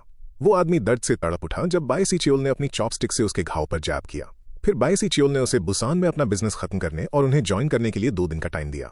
उसके बाद उसने उसे अपने साथ आने का ऑर्डर दिया। वो आदमी दर्द और डर से कांपते हुए तुरंत बार बार हाँ में सर हिलाने लगा। खाना खत्म करने के बाद बायसी चियोल ने कहा कि वो उसकी बात पर ट्रस्ट करेगा। उसने यहां तक कि उसे गुड डे भी विश किया, हालांकि उसकी आंखों में कुछ और ही दिख रहा था। फिर वो चुपचाप वहां से बाहर निकल गया। बाहर उसके एक आदमी कांग हुकचुल ने, जो इल्ग्यांग स्कूल का टॉप फाइटर था, उसे बताया कि जोंग चन कॉल कर रहा है और मैटर अर्जेंट है। बायसी चियोल ने फोन लिया और आंसर किया, पर दूसरी तरफ से एक अजीब आवाज ने सीधा पूछा, क्या तुम बायसी चियोल हो? उसके आदमी पहले ही जमीन पर गिरे हुए थे, थके हुए और खून में सने हुए। उसके चेहरे पर शौक और गुस्सा साफ दिख रहा था। कॉलर किम डॉयल था, जो जोंग चन का फोन यूज करके गैंग लीडर को कांटेक्ट कर रहा था। बारिश वाली उस एली में बायसी चियोल के पिटे हुए फॉलोअर्स के बीच खड़े होकर डॉयल ने कोल्डली कहा कि उसने सुना है कि वो लोग उसे ढूंढ रहे थे। बायसी चियोल के चेहरे पर एक ट्विस्टेड सी स्माइल आ गई जब वो डॉयल को ठीक अपने सामने खड़े होकर सुन रहा था। कहीं और इल्ग्यांग स्कूल का प्रिंसिपल एक टीचर के साथ बारबेक्यू खा रहा था। टीचर ने कहा कि वो सीरियसली वरीड है। इंटरनल प्रॉब्लम्स एक अलग बात है, पर इस बार किसी आउटसाइडर ने स्कूल में घुसकर स्टूडेंट्स को पीटा है। उसने पूछा कि क्या होगा अगर पेरेंट्स या मीडिया को इस बारे में पता चल गया। प्रिंसिपल ने इस बात को इग्नोर किया और सार्कास्टिकली पूछा कि भला किस तरह के डिसेंट लोग अपने बच्चों को इल्ग्यांग जैसी जगह भेजेंगे। उसने कहा कि ज्यादातर स्टूडेंट्स ऑर्फन्स थे, टूटे हुए घरों से आए थे या उनके पेरेंट्स उन्हें पहले ही अबैंडन कर चुके थे, और जो बाकी बचे थे वो ऐसी फैमिली से थे जो बस मुश्किल से गुजारा कर रही थीं। उसके अकॉर्डिंग बाहर किसी को भी इल्ग्यांग जैसे कचरे स्कूल की कोई परवाह नहीं थी। उसने टीचर को यह पूरा मैटर दबा देने को कहा, ये कहते हुए कि शोर मचाने से उनका ही नुकसान होगा। फिर भी प्रिंसिपल ने कहा कि यह केस थोड़ा डिफरेंट लग रहा था, जैसे कोई ऐसी चीज स्कूल में घुस आई हो जिसे उन्हें कभी टच नहीं करना चाहिए था। उसके लिए ये कुछ फिल्दी सी चीज थी। इस बीच एक और एली में डॉयल ने कांग हुकचुल, जो बायसी चियोल के आदमियों में से एक था, उसे खिड़की से बाहर फेंक दिया। हुकचुल ने सेफली लैंड कर लिया और डॉयल ने नोटिस किया कि उसने एक शॉक अब्सॉर्बिंग टेक्निक यूज की थी। फिर भी हुकचुल स्टंट था, क्योंकि भले ही वो डॉयल के अटैक्स क्लियरली देख सकता था, पर वो अभी भी उन्हें डॉज नहीं कर पा रहा था। अपने एक्सपीरियंस से वो जानता था कि वो सिर्फ पंचेस ट्रेड करके नहीं जीत सकता। फिर भी उसे यकीन था कि अगर उसने डॉयल को पकड़ लिया तो फाइट पलट जाएगी। उसकी रॉ स्ट्रेंथ को कोई बीट नहीं कर सकता था और उसने डॉयल की खोपड़ी तोड़ने का प्लान बनाया। हुकचुल ने रश किया और उसके लिए रीच किया, एक सेकंड के लिए सोचते हुए कि उसने उसे पकड़ लिया है, पर डॉयल आसानी से स्लिप करके निकल गया। इसने हुकचुल को और ज्यादा भड़का दिया और उसने डॉयल को इतना स्लिपरी होने पर दोबारा गाली दी। डॉयल ने उस ओपनिंग का फायदा उठाया और एक ब्रूटल कॉम्बो फायर किया जिसने उसे लगभग गिरा ही दिया। जैसे ही हुकचुल चीखा, डॉयल ने सीधा उसके चेहरे पर एक जोरदार पंच दे मारा। उसी टाइम पर डॉयल इंजर्ड डोंग जियू को अपनी पीठ पर उठाए बारिश में सीढ़ियों से ऊपर ले जा रहा था। एक वीक आवाज में डोंग जियू ने पूछा कि क्या उसकी नाक के कट का निशान हमेशा के लिए रह जाएगा। वो रोते हुए बोला कि अब उसे रोज शीशे में ये दाग देखना पड़ेगा। डॉयल ने विजिबली अनॉय होकर उसे डम क्वेश्चंस पूछना बंद करने को कहा, वरना वो उसे वहीं छोड़ देगा। डोंग जियू को लगा कि यह बिल्कुल अनफेयर था। दर्द पहले ही काफी ज्यादा था, पर एक स्कार जो हमेशा के लिए रह जाएगा वो और भी बुरा लग रहा था, और वो इस बारे में सोचना बंद नहीं कर पा रहा था। Breaking the giant. इस बीच फाइट आगे बढ़ती रही। कांग हुकचुल समझने की कोशिश कर रहा था कि डॉयल आखिर था कौन। उसे यकीन नहीं हो रहा था कि इस बंदे ने किसी को खिड़की से बाहर फेंक दिया और अब जान से मारने के लिए हिट्स कर रहा था। मौत ठीक उसके सामने खड़ी होने के बावजूद उसने उस थॉट को बकवास समझकर दूर धकेल दिया। तभी उसे एक मेमोरी आई। जब बायसी चियोल ने उसे कहा था कि वो ऑर्डिनरी नहीं है, उसे याद आया जब वो एक गिफ्टेड मार्शल आर्ट्स चैंपियन हुआ करता था, और बायसी चियोल ने कहा था कि ये दुनिया अनफेयर है जो उसके जैसे टैलेंट को टॉप पर जाने से रोकती है। बायसी चियोल ने प्रॉमिस किया था कि वो उसे गाइड करेगा और उसे कुछ स्पेशल बनाएगा। उस मेमोरी ने उसके अंदर आग लगा दी। हुकचुल अपने पैरों पर दोबारा खड़ा हो गया। उसे पूरा यकीन था कि उसे बायसी चियोल ने चुना है और वो डॉयल के हाथों शर्मिंदा होने से इनकार कर रहा था। उसने दोबारा चार्ज किया, इस बात पर कन्विंस्ड कि एक सॉलिड ग्रैब इस फाइट को एंड कर देगा। इस बार हुकचुल रेसलर के खिलाफ एक प्लान के साथ आया। उसने बेट के तौर पर एक फेक हाई पंच का यूज करके डॉयल के चेहरे पर एम किया और ये ट्रिक काम कर गई। डॉयल ने अपना गार्ड रेज किया। हुकचुल ने उसका हाथ पकड़ लिया और एक पल के लिए वो मुस्कुराया। उसे लगा कि फाइट अब खत्म हो चुकी है। उसने एक फाइनल हिप थ्रो के लिए ट्राई किया, पर डॉयल अपनी जगह से रत्ती भर भी नहीं हिला। वो उसे थोड़ा सा भी उठा नहीं पाया। तभी उसे समझ आया, डॉयल ने परफेक्ट बैलेंस के साथ फोर्स को ग्राउंड में स्प्रेड कर दिया था, एक ऐसी चीज जो सिर्फ प्रोज ही कर सकते थे। इससे पहले कि हुकचुल इसे प्रोसेस कर पाता, डॉयल ने उस पर एक सैवेज काउंटर थ्रो मारा और उसे जमीन पर पटक दिया। वो बहुत जोर से गिरा और चीख उठा। उस एक थ्रो ने हुकचुल को मेंटली तोड़ दिया। वो किसी भी चीज का सेंस नहीं बना पा रहा था और चिल्लाने लगा कि इन सब का कोई सेंस नहीं बनता। अब उसे समझ आ चुका था कि डॉयल एक ऐसा फाइटर था जो हर रूल तोड़ता था, लोगों को बिना उनके साइज या स्टाइल की परवाह किए पीटता था। अपने इतने सालों की फाइटिंग में हुकचुल ने उसके जैसा किसी को नहीं देखा था। पहले डोंग जियू ने डॉयल को बताया था कि वो उसके आसपास कितना सेफ फील करता है। उसने कहा था कि वो चाहे जितने भी पैसे लगे देगा कि ये सब सिर्फ एक जॉब नहीं होनी चाहिए, और डॉयल से भीख मांगी थी कि वो उनकी सच में फिक्र करे। वो याद करते हुए डॉयल ने हुकचुल को एक जोरदार किक मारी जिससे वो हवा में उड़ता हुआ गया, जैसे ये डोंग जियू की उस विश का आंसर हो कि कोई वीक स्टूडेंट्स को प्रोटेक्ट करे। डॉयल उन शब्दों से काफी अफेक्टेड लग रहा था, पर तभी पुलिस की लाइट्स फ्लैश हुई और एक ऑफिसर चलते हुए आया और पूछा कि वो लोग कौन है, ये बताते हुए कि उसे असॉल्ट की एक रिपोर्ट मिली थी। हेल्प के लिए वह कॉल डोंग जियू ने की थी। ऑफिसर ने डॉयल को अपने हाथ ऊपर उठाने और धीरे धीरे आगे आने को कहा। इससे पहले कि डॉयल जवाब दे पाता, बायसी चियोल अचानक प्रकट हुआ और उसने ऑफिसर पर स्ट्राइक किया, जिससे वो वहीं ढेर हो गया। दूसरा ऑफिसर अपने गिरे हुए पार्टनर के पास शॉक में फ्रीज हो गया। फिर बायसी चियोल उसके पीछे गया और उसे भी गिरा दिया। दोनों ऑफिसर्स को पीटने के बाद बेसी चियोल ने शांति से अपना ये बिलीफ सामने रखा कि वायलेंस रिजल्ट्स पाने का सबसे फास्ट और इजीएस्ट तरीका है। उसके लिए ये सिंपल तौर पर काम करता था। उसने कहा कि ये उन टाइम्स में से एक है जब वायलेंस पर वापस जाना जरूरी हो जाता है, और सोचने लगा कि क्या उसे खुद इसमें स्टेप इन करना चाहिए। फिर उसने सोसाइटी का मजाक उड़ाया जो इतनी यूजफुल चीज को बैन करती है। बेसी चियोल ने कहा कि उसे डॉयल के साथ एक कनेक्शन फील हो रहा है और उसने दोस्ती ऑफर की। उसने प्रॉमिस किया कि वो डॉयल के टैलेंट को और भी ग्रेट बना देगा, ये कहते हुए कि उनकी जैसी पावर को रिवॉर्ड मिलना चाहिए। उसने एक याकुजा बॉस को भी कोट किया जिसने क्लेम किया था कि पैसे वायलेंस को मीनिंग देते हैं और वायलेंस एम्पायर्स बिल्ड करती है, और फिर डॉयल को ज्वाइन करने को पूछा। डॉयल ने चिलिंग काम के साथ जवाब दिया। जिस आदमी को बेसी चियोल कोट कर रहा था उसने कहा वो पहले ही मर चुका है। जब बेसी चियोल कंफ्यूजन में घूर रहा था, डॉयल ने ऐड किया कि वही था जिसने उसे मारा था, और फिर उसने बेसी चियोल के चेहरे पर एक पंच जड़ दिया। एक फ्लैशबैक ने ब्रीफली उस मरे हुए याकुजा बॉस को दिखाया।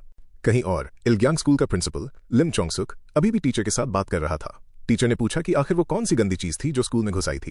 प्रिंसिपल पसीने से तर सिर्फ डॉयल की रियल आइडेंटिटी के बारे में सोच पा रहा था। उसे डॉयल की वो थ्रेट याद आई जिसमें उसने उसका एक सीक्रेट एक्सपोज करने की धमकी दी थी। साथ में ये वार्निंग भी दी थी कि स्कूल पर गैंग अटैक में इंटरफेयर ना करे।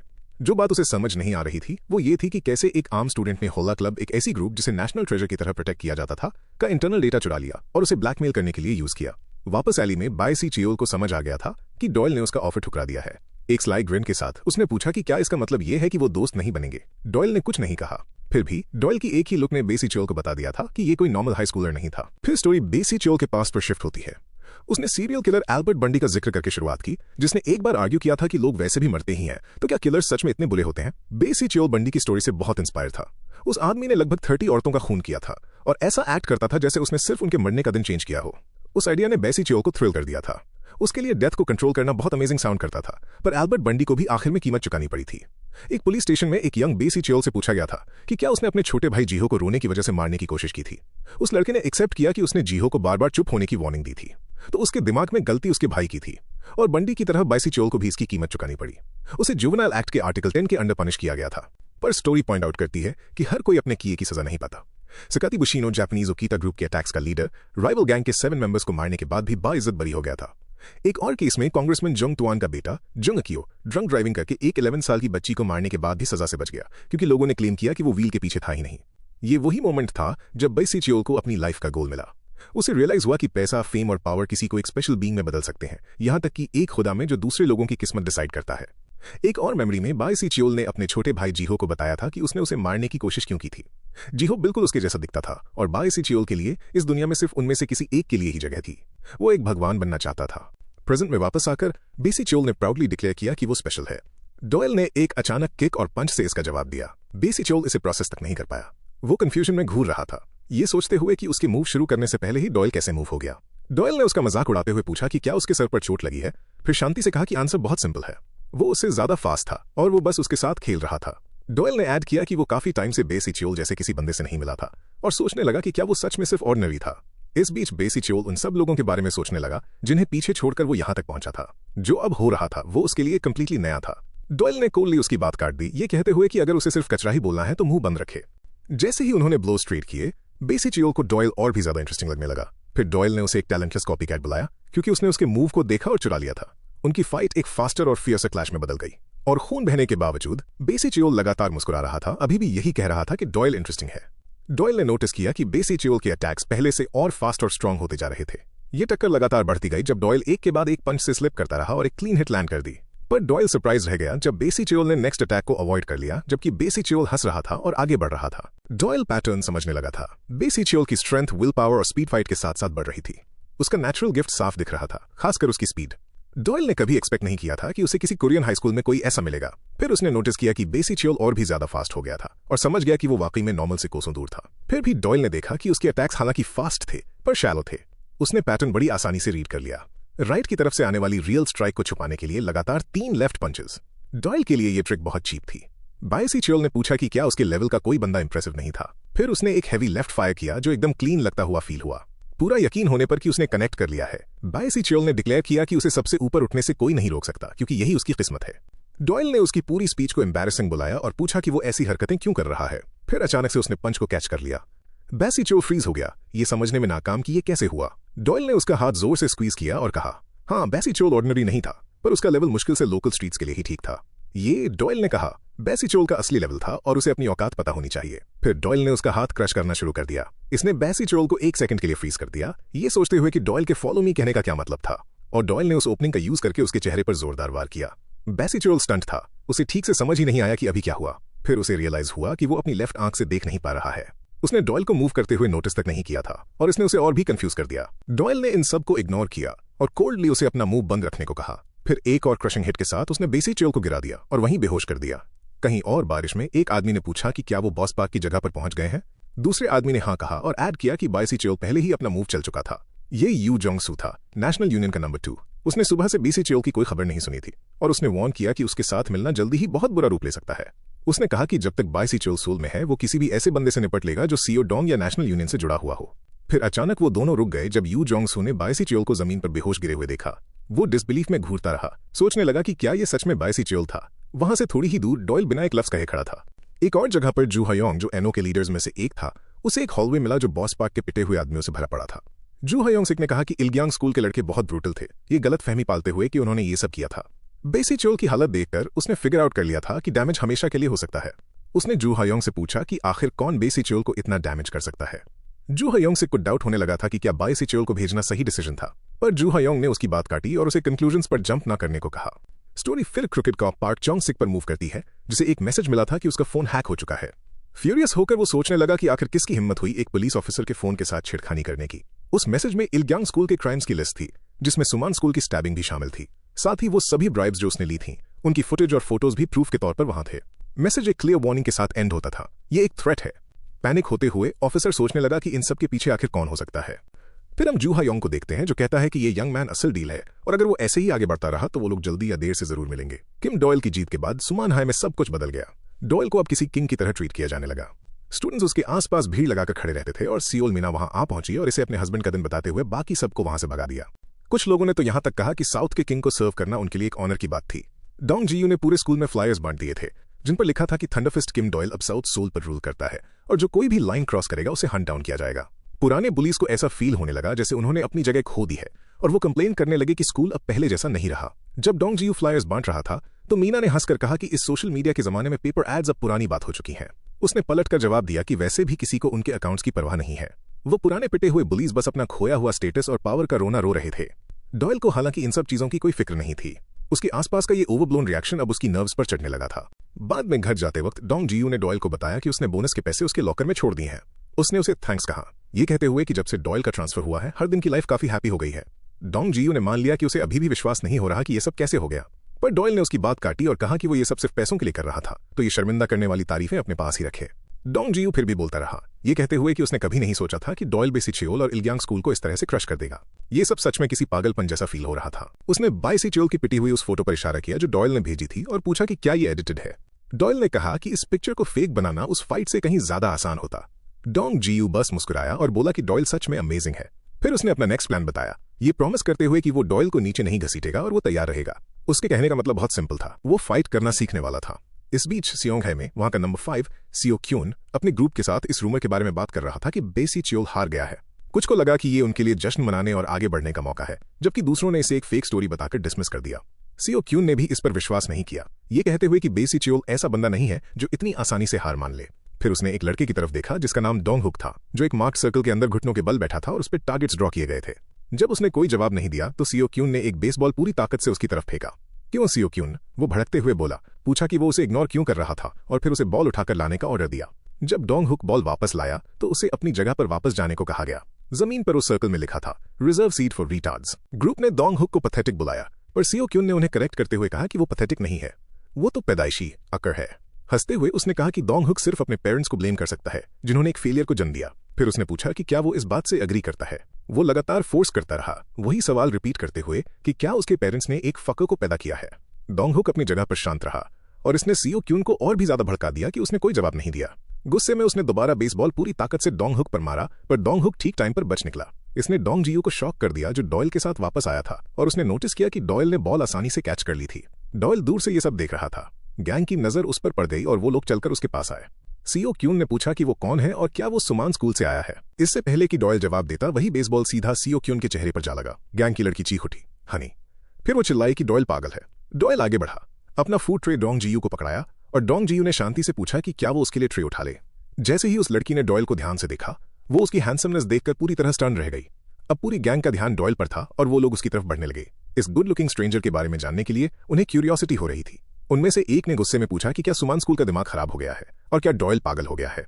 उसने अपनी यूनिफॉर्म्स पर इशारा करके पूछा कि क्या डॉयल को पता भी है कि वो कौन है। डॉयल पूरी तरह शांत रहा। उसने अपनी शर्ट के अंदर से एक गन निकाली और उस बंदे पर एम करके ठीक उसके सर पर फायर कर दिया।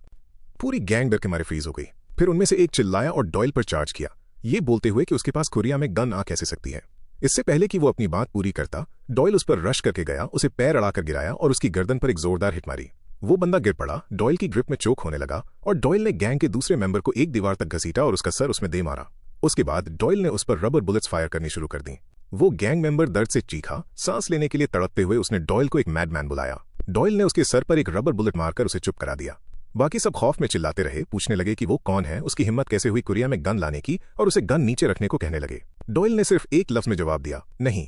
फिर उसने बैरल पर फूंक मारी और उन्हें एक साथ आने को कहा क्योंकि वो लोग उसे अनॉय कर रहे थे। गोलियों की एक और आवाज उस एरिया में गूंज उठी। सॉकडोंग स्कूल की गैंग पैनिक में डॉयल पर लगातार सवाल चिल्लाती रही। सीओ क्यून को समझ नहीं आ रहा था कि डॉयल आखिर कहां से टपका था या वो उन पर अटैक क्यों कर रहा था, और उसने सोचना शुरू कर दिया कि कहीं इलग्यांग स्कूल ने किसी असैसिन को तो नहीं भेजा है। जैसे ही डॉयल शांति से उसकी तरफ बढ़ा, सीओ क्यून डेस्परेशन में बोल पड़ा कि उसने तो बीएचएल को पकड़ने को कहा था। डॉयल ने उसे इग्नोर किया और बस इतना पूछा कि वो कौन था। सीओ क्यून भड़क उठा, पूछते हुए कि जब वो इलग्यांग से नहीं है तो वो उन पर अटैक क्यों कर रहा है। थोड़ी देर के सन्नाटे के बाद डॉयल ने उसे नीचे देखने को कहा। वो बंदा कंफ्यूज हो गया और पूछा कि इसका क्या मतलब है, पर डॉयल ने बस इतना कहा फेक। गन उसके चेहरे पर एम की और उसके सर में एक रबर बुलेट शूट कर दी, जिससे वो जमीन पर गिर गया। थोड़ा पीछे से डोंग जियू मुस्कुराया और अनाउंस किया कि सॉकडोंग हाई उनका अगला टारगेट था। बेहोश होने से ठीक पहले अटैकर ने डॉयल से पूछा कि वो ये सब क्यों कर रहा है। डॉयल ने एक लफ्ज में जवाब दिया, पोर्क, और इसके साथ ही सॉकडोंग हाई को मिटाने का मूव शुरू हो गया। 2 महीने बाद एक गर्म दिन पर डॉयल एक पार्क में बैठा था, तभी पार्क जिनवू चलकर उसके पास आया। जिनवू ने डॉयल को ह्यूंग निम बुलाया, पर डॉयल ने उसे रोक दिया और याद दिलाया कि जिनवू तो पहले से 20 साल का है। फिर डॉयल ने पूछा कि वो आखिर उसके स्कूल में ट्रांसफर लेने में कैसे कामयाब हो गया। जिनवू जिद पर अड़ गया कि उसे वहीं रहना है जहां डॉयल हो, और उसे इस बात की परमिशन देने की भीख मांगने लगा। डॉयल ये दिखाता रहा कि वो ह्यूंग निम टाइटल से कितना अनॉय हो चुका था, पर जिनवू ने कहा कि उम्र से कोई फर्क नहीं पड़ता, जो सबसे स्ट्रांग आदमी होता है वो अपने आप ह्यूंग निम बन जाता है। उसने आगे कहा कि मर्द लोग नेचुरली ग्रेट लीडर्स की तरफ खींचे चले जाते हैं, और उसे लगता था कि इलयांग में उसका पुराना बॉस सबसे बड़ी चोटी था। पर उस लीडर को हॉस्पिटल में पिटते हुए देखने के बाद उसे रियलाइज हुआ कि इससे भी बड़ा एक पहाड़ यहां मौजूद है। डॉयल फिर सोचने लगा कि जिनवू अभी तक अरेस्ट क्यों नहीं हुआ है। उसने पहले ही उस क्रिकेट ऑफिसर को टेक्स्ट करके पूछा था कि जिनवू बाहर कैसे है। ऑफिसर ने जवाब दिया कि पूरी इन्वेस्टिगेशन के बाद जिनवू को सिर्फ एक वार्निंग देकर छोड़ दिया गया, क्योंकि उन्हें जिनवू को इलयांग के क्राइम से जोड़ने वाला कोई प्रूफ नहीं मिला। उसने जिनवू को सिर्फ एक मसल क्रेजी फ्रीक बताया जिस पर वो कोई इल्जाम नहीं लगा सकते थे। जिनवू ने डॉयल के आगे सिर झुकाया और आगे की सारी लाइफ एक बड़े भाई की तरह उसको फॉलो करने की कसम खाई। डॉयल ने एक थकी हुई सांस ली और उसे जो चाह करने को कह दिया। जिनवू ने खुशी से ये बात मान ली। पार्क में सूजी कंप्लेन कर रही थी कि अचानक से इतनी गर्मी कैसे बढ़ गई और उसे कितना पसीना आ रहा है। बेंच से डॉयल ने खांसी की और बोला कि वो सोच रहा था कि वो कब यहां पहुंचेगा। फिर सूजी ने चहकते हुए पूछा कि कौन उसका पसीना पहुंचना चाहता है। जिनवू तुरंत आगे बढ़ा, पर सूजी ने उसे तुरंत थप्पड़ मार दिया, उसे परवर्ट बुलाया और पीछे हटने को कहा। इस केओस को देखते हुए डॉयल सोचने लगा कि क्या उसे इन सबको वहीं मार देना चाहिए और कोरिया छोड़ देना चाहिए। ये थॉट तब कट हो गया जब डोंग जियू गुस्से में वहां आया। वो इस बात से पागल था कि डॉयल टाइम पर नहीं था। डॉयल ने शांति से पॉइंट आउट किया कि उनके पास अभी भी 3 मिनट्स बचे थे, पर डोंग जियू लगातार कंप्लेन करता रहा। उसे झूठा बुलाया और कहा कि इस ट्रेनिंग का रियल फाइटिंग से कोई लेना देना नहीं है। पिछले 2 महीनों से डोंग जियू सिर्फ अगले स्टेज के लिए रेडी होने के लिए लोअर बॉडी ट्रेनिंग कर रहा था। वो परेशान था क्योंकि डॉयल ने उसे अभी तक कोई रियल मूव्स नहीं सिखाए थे। उसे ये भी यकीन नहीं था कि ये ट्रेनिंग उसे सच में एक अच्छा फाइटर बना देगी। अपने फोन पर टाइमर चेक करते हुए डॉयल ने कोल्डली उसे चुप होने को कहा। अगर वो टूटना चाहता है तो उसकी मर्जी। बाद में स्कूल के बाथरूम में डॉयल ने उसे आखिरकार नेक्स्ट मिशन बताया, सॉकडोंग हाई स्कूल को मिटाना। इसे पूरा करने का बोनस 6 मिलियन वन था। बाथरूम स्टॉल के अंदर से डोंग जियू पूरी तरह स्टन रह गया। उसे लगा था कि ये सिर्फ 1 मिलियन वन होगा। फिर उसने डॉयल को रुकने को कहा क्योंकि वो अभी फोकस नहीं कर पा रहा था। डॉयल ने फ्लैटली रिफ्यूज किया और पूछा कि वो डोंग जियू के बाथरूम टाइमिंग के हिसाब से प्लानिंग क्यों करे। उसने आगे बताया कि सॉकडोंग इलयांग से कहीं ज्यादा मुश्किल होने वाला था। डोंग जियू ऑलमोस्ट इमोशनल हो गया था, ये सोचकर कि डॉयल ने रिसर्च की है, पर डॉयल ने इस बात को तुरंत काट दिया। उसका रीजन सिंपल था, जो दुश्मन बाद में आते हैं वो हमेशा पहले वालों से ज्यादा स्ट्रांग होते हैं। डोंग जियू को लगा कि इस बात का कोई सेंस नहीं बनता। डॉयल ने ऐड किया कि डोंग जियू जैसा डेड वेट साथ होने से ये काम और भी मुश्किल हो जाएगा। उसने उसे याद दिलाया कि उसने प्रॉमिस किया था कि इन 2 महीनों में वो उसे लिमिट तक ट्रेन करेगा। अब डॉयल ने उसे एक टेस्ट दिया, प्रूव करो कि ट्रेनिंग बेकार नहीं गई। उसे शो करना था कि वो सिर्फ एक बैगेज नहीं है। जूडो ट्विंस के जाने के बाद पार्क कैंग-वुक अब सुमिन का सबसे स्ट्रांग स्टूडेंट था, तो डॉयल ने डोंग जियू को कांग-वुक से लड़ने, उसे हराने और स्कूल पर कब्जा करने को कहा। जब डोंग जीयू ने पूछा कि क्या डॉयल पहले से ही लीडर नहीं था, तो डॉयल ने इस आइडिया का मजाक उड़ाते हुए कहा कि वो वर्ल्ड क्लास था, कोई स्कूल बॉस नहीं। डॉयल ने प्रॉमिस किया कि अगर डोंग जीयू सुमिन का टॉप डॉग बन गया तो वो साउथ डोंग को सिर्फ एक हफ्ते में मिटा देंगे। डोंग जीयू का पार्क कैंग वुक को चैलेंज देने की खबर पूरे स्कूल में आग की तरह फैल गई। स्टूडेंट्स पूरी तरह फायर्ड अप थे और इस पूरे किस्से को इंसेन बुला रहे थे। वो लोग इसे अपनी आंखों से देखने के लिए हॉल की तरफ भागे। जल्दी ही एक ह्यूज क्राउड डोंग जीयू और पार्क कांग वुक के आसपास जमा हो गई। कांग वुक फ्यूरियस था और चिल्ला रहा था कि ये इडियट्स उसके साथ फिर से मैस कर रहे थे। उनके आसपास स्टूडेंट शॉक में फुसफुसाने लगे कि डोंग जीयू सच में पार्क कांग वुक के खिलाफ खड़ा हो रहा था। कहीं और एक भारी भरकम आदमी को बताया गया कि जिस बंदे ने बीएचएल को हराया था वो सुमिन हाई स्कूल से था। उसने इस रिपोर्ट की सच्चाई पर क्वेश्चन किया। उसके फॉलोअर्स ने कहा कि विटनेसेस ने यह क्लेम किया है, पर आसपास की सारी कैमरास की रिकॉर्डिंग्स मिटा दी गई थी, इसलिए ये अभी भी एक रूमर जैसा लग रहा था। फिर भी उसने इसका मजाक उड़ाया। बाइसी चेओल द रियल थिंग था। उसने गेस किया कि शायद नेशनल यूनियन का बेसी चेओल की रिटायरमेंट के पीछे हाथ हो सकता है, पर उस बड़े आदमी ने इस बात को काट दिया। कोई चांस ही नहीं था कि सुमिन के बेवकूफों ने बाइसी चेओल को नीचे गिराया हो। उसने डिक्लेयर किया कि 12 नेशंस के नाम को मिट्टी में मिलाने वाले गद्दार पूरे सोल में पॉपअप हो रहे थे। फिर वो एक घर गया और दरवाजे का लॉक लात मारकर तोड़ दिया। उसने कहा कि वो उन चूहों को आगे फैलने से पहले पनिश करने आया था। अंदर जाकर उसने पार्क सांग-सिक का नाम पुकारा और उसे रॉट बुलाया। उसने उस पर अपने लीडर का नाम यूज करके अपना खुद का बिजनेस बनाने का इल्जाम लगाया। पार्क सांग-सिक पैनिक में आ गया और अपने आदमियों को अटैक करने के लिए चिल्लाने लगा। भीड़ से घिरे होने के बावजूद वो बड़ा अटैकर पूरी तरह शांत रहा। उसने एक ही पंच से एक आदमी को गिरा दिया और फिर दूसरों को भी बुरी तरह क्रश कर दिया। जब एक और ने उस पर स्टिक से वार किया तो वो आसानी से उसके बगल से निकल गया। उसने उस बंदे का सर पकड़ा और सीधा उसके चेहरे पर अपना घुटना दे मारा। फिर वो हैमर लिए हुए एक और गुंडे की तरफ मुड़ा और बाकी सब पर सीधा चार्ज कर दिया। एक के बाद एक ब्रूटल हिट्स उन्हें जमीन पर गिराने लगे। अपना हैमर उठाए हुए वो ह्यूज आदमी सीधा पार्क सांग-सिक की तरफ दौड़ा। पार्क सांग-सिक डर के मारे फ्रीज हो गया जब उसने देखा कि उसके सारे आदमी पहले ही जमीन पर गिरे पड़े थे और अब वो अकेला उस मॉन्स्टर के सामने था। डेस्परेट होकर उसने एक बेसबॉल बैट से वार किया और उस आदमी की मौत की दुआ मांगते हुए चीखा। अटैकर ने डॉज किया, फिर हैमर से उस पर वार किया और उसे जमीन पर पटक दिया। जब सब खत्म हो गया तो वो उन बॉडीज के बीच खड़ा तेजी से सांसें ले रहा था, ये सोचते हुए कि क्या किसी दूसरे के नाम को बिट्रे करने की यही कीमत थी। फिर उसने जमीन पर एक फ्लायर नोटिस किया, थंडरफिस्ट किम डॉयल डोमिनेट साउथ सोल। उसने उस ककर को क्रश करने की कसम खाई। यह जंगचनसिक था, सेउगडोंग हाई स्कूल का नंबर 2। वापस सुमिन हाई स्कूल में स्टूडेंट्स अभी भी हॉल में भीड़ लगाकर एक दूसरे से फुसफुसा रहे थे। डॉयल शांति से बैठकर डोंग जीयू और कांग वुक की फाइट देख रहा था। कांग वुक गुस्से से जोर जोर से सांसें ले रहा था और उन लोगों को गालियां दे रहा था जो उसके साथ मैस कर रहे थे। डोंग जीयू जमीन पर गिरा था। उसका चेहरा और बॉडी खून से लथपथ थी, पर वो धीरे धीरे होश में आने लगा था। एक स्टूडेंट को विश्वास नहीं हुआ कि वो अभी भी खड़ा हो रहा था। बीटिंग चलती रही और कांग वुक स्टन था कि इतने हैवी पंच के बाद भी डोंग जीयू वापस उठ खड़ा हुआ। तब भी डोंग जीयू मुश्किल से ही ठीक से खड़ा हो पा रहा था। कांग वुक पागल हो गया और उसे दोबारा गालियां देने लगा। वो चिल्लाया कि डोंग जीयू को वैसे ही नीचे पड़े रहना चाहिए था। फिर वो वापस पूरी ताकत से आया और एक और पंच डोंग जीयू के चेहरे पर दे मारा। डोंग जीयू ने वापस जवाब देने की कोशिश की, पर कांग वुक आसानी से डॉज कर गया और उसका मजाक उड़ाया कि वो कितना स्लो था। एक भयानक किक डोंग जीयू की साइड पर पड़ी और कांग वुक ने गुस्से में पूछा कि वो यूजलेस चीजें करने के लिए बार बार खड़ा क्यों हो रहा है। उस दर्द में भी डोंग जीयू की आंखों में ग्रिड झलक रही थी। कांग वुक ने उसके चेहरे पर एक और ब्रूटल किक मारी जिससे वो फ्लैट होकर हॉल के फ्लोर पर जा गिरा। डोंग जीयू का एक दोस्त फिक्र के साथ ये सब देख रहा था और धीरे से उसने उसका नाम पुकारा। उसे याद आया जब उसने पहले डोंग जीयू से पूछा था कि क्या डॉयल उसे लड़ना सिखा रहा है। डोंग जीयू हंसा था और उसने हाँ कहा था। वो इतनी मेहनत इसलिए कर रहा था क्योंकि वो हमेशा डॉयल पर डिपेंड नहीं रह सकता था। इस जवाब ने उसके दोस्त को शॉक कर दिया था, जिसे लगता था कि डॉयल पर डिपेंड रहना बिल्कुल नेचुरल बात थी। आखिरकार लाइफ में हर किसी की अपनी जगह होती है। डॉयल डॉयल था और वो लोग बस वो ही थे। हॉल में वापस आते हैं। डोंग जीयू एक बार फिर से उठा। उसने खून थूका और देखने वाले हर एक शख्स को स्टन कर दिया। उन्हें यकीन नहीं हो रहा था कि वो अभी भी खड़ा था और कुछ तो सोचने लगे कि क्या उसकी हड्डियां टूट गई हैं। स्टूडेंट्स ने पूछना शुरू कर दिया कि क्या ये वाकई में वही डोंग जीयू है जिसे वो जानते थे और वो क्यों बार बार खुद को फोर्स करके खड़ा हो रहा है। सांसें फुलाते हुए उसने एक बार फिर अपना गार्ड रेस किया। कांग वुक ने गुस्से और कंफ्यूजन के साथ उसकी तरफ देखा, नोटिस करते हुए कि डोंग जीयू की बॉडी ने उसकी बात सुनना बंद कर दिया था। फिर भी उसकी आंखों की वो शार्प स्टेयर अभी तक नहीं गई थी। कांग वुक को लगा कि ये बिल्कुल पहले जैसा था। डोंग जीयू उस ट्रांसफर स्टूडेंट के बिना अकेले कुछ नहीं कर सकता था। उसके लिए डोंग जीयू डॉयल को देखने के बाद पागल हो चुका था। उसने सोचा कि डोंग जीयू को सच में लगता है कि उसकी ये थोड़ी सी ब्रेवनेस कुछ चेंज कर देगी, इसलिए उसने डिसाइड किया कि अब वो उसे उठने का मौका नहीं देगा। चिल्लाते हुए बोला कि इस बार वो उसे हमेशा के लिए नॉकआउट कर देगा। कांग वुक ने फिनिशर के लिए चार्ज किया। डोंग जीयू उस हिट के दौरान होश में रहा और उसने वापस स्विंग किया, पर कांग वुक अटैक को स्लिप कर गया और एक जोरदार किक मारी जिससे उसका एक दांत उड़कर दूर गिरा। डोंग जीयू बेहोश होकर गिर पड़ा। रिंग से कुछ दूर उसके दोस्त खौफ में उसका नाम चिल्ला उठे। डॉयल बिना एक लफ्ज कहे ये सब देख रहा था। कांग वुक बिना किसी रहम के डोंग जीयू पर बार बार किक्स बरसाता रहा। उसके ऊपर खड़े होकर पार्क कांग वुक फट पड़ा, चिल्लाते हुए कि डोंग जीयू की कोई औकात नहीं थी ऊपर चढ़ने की।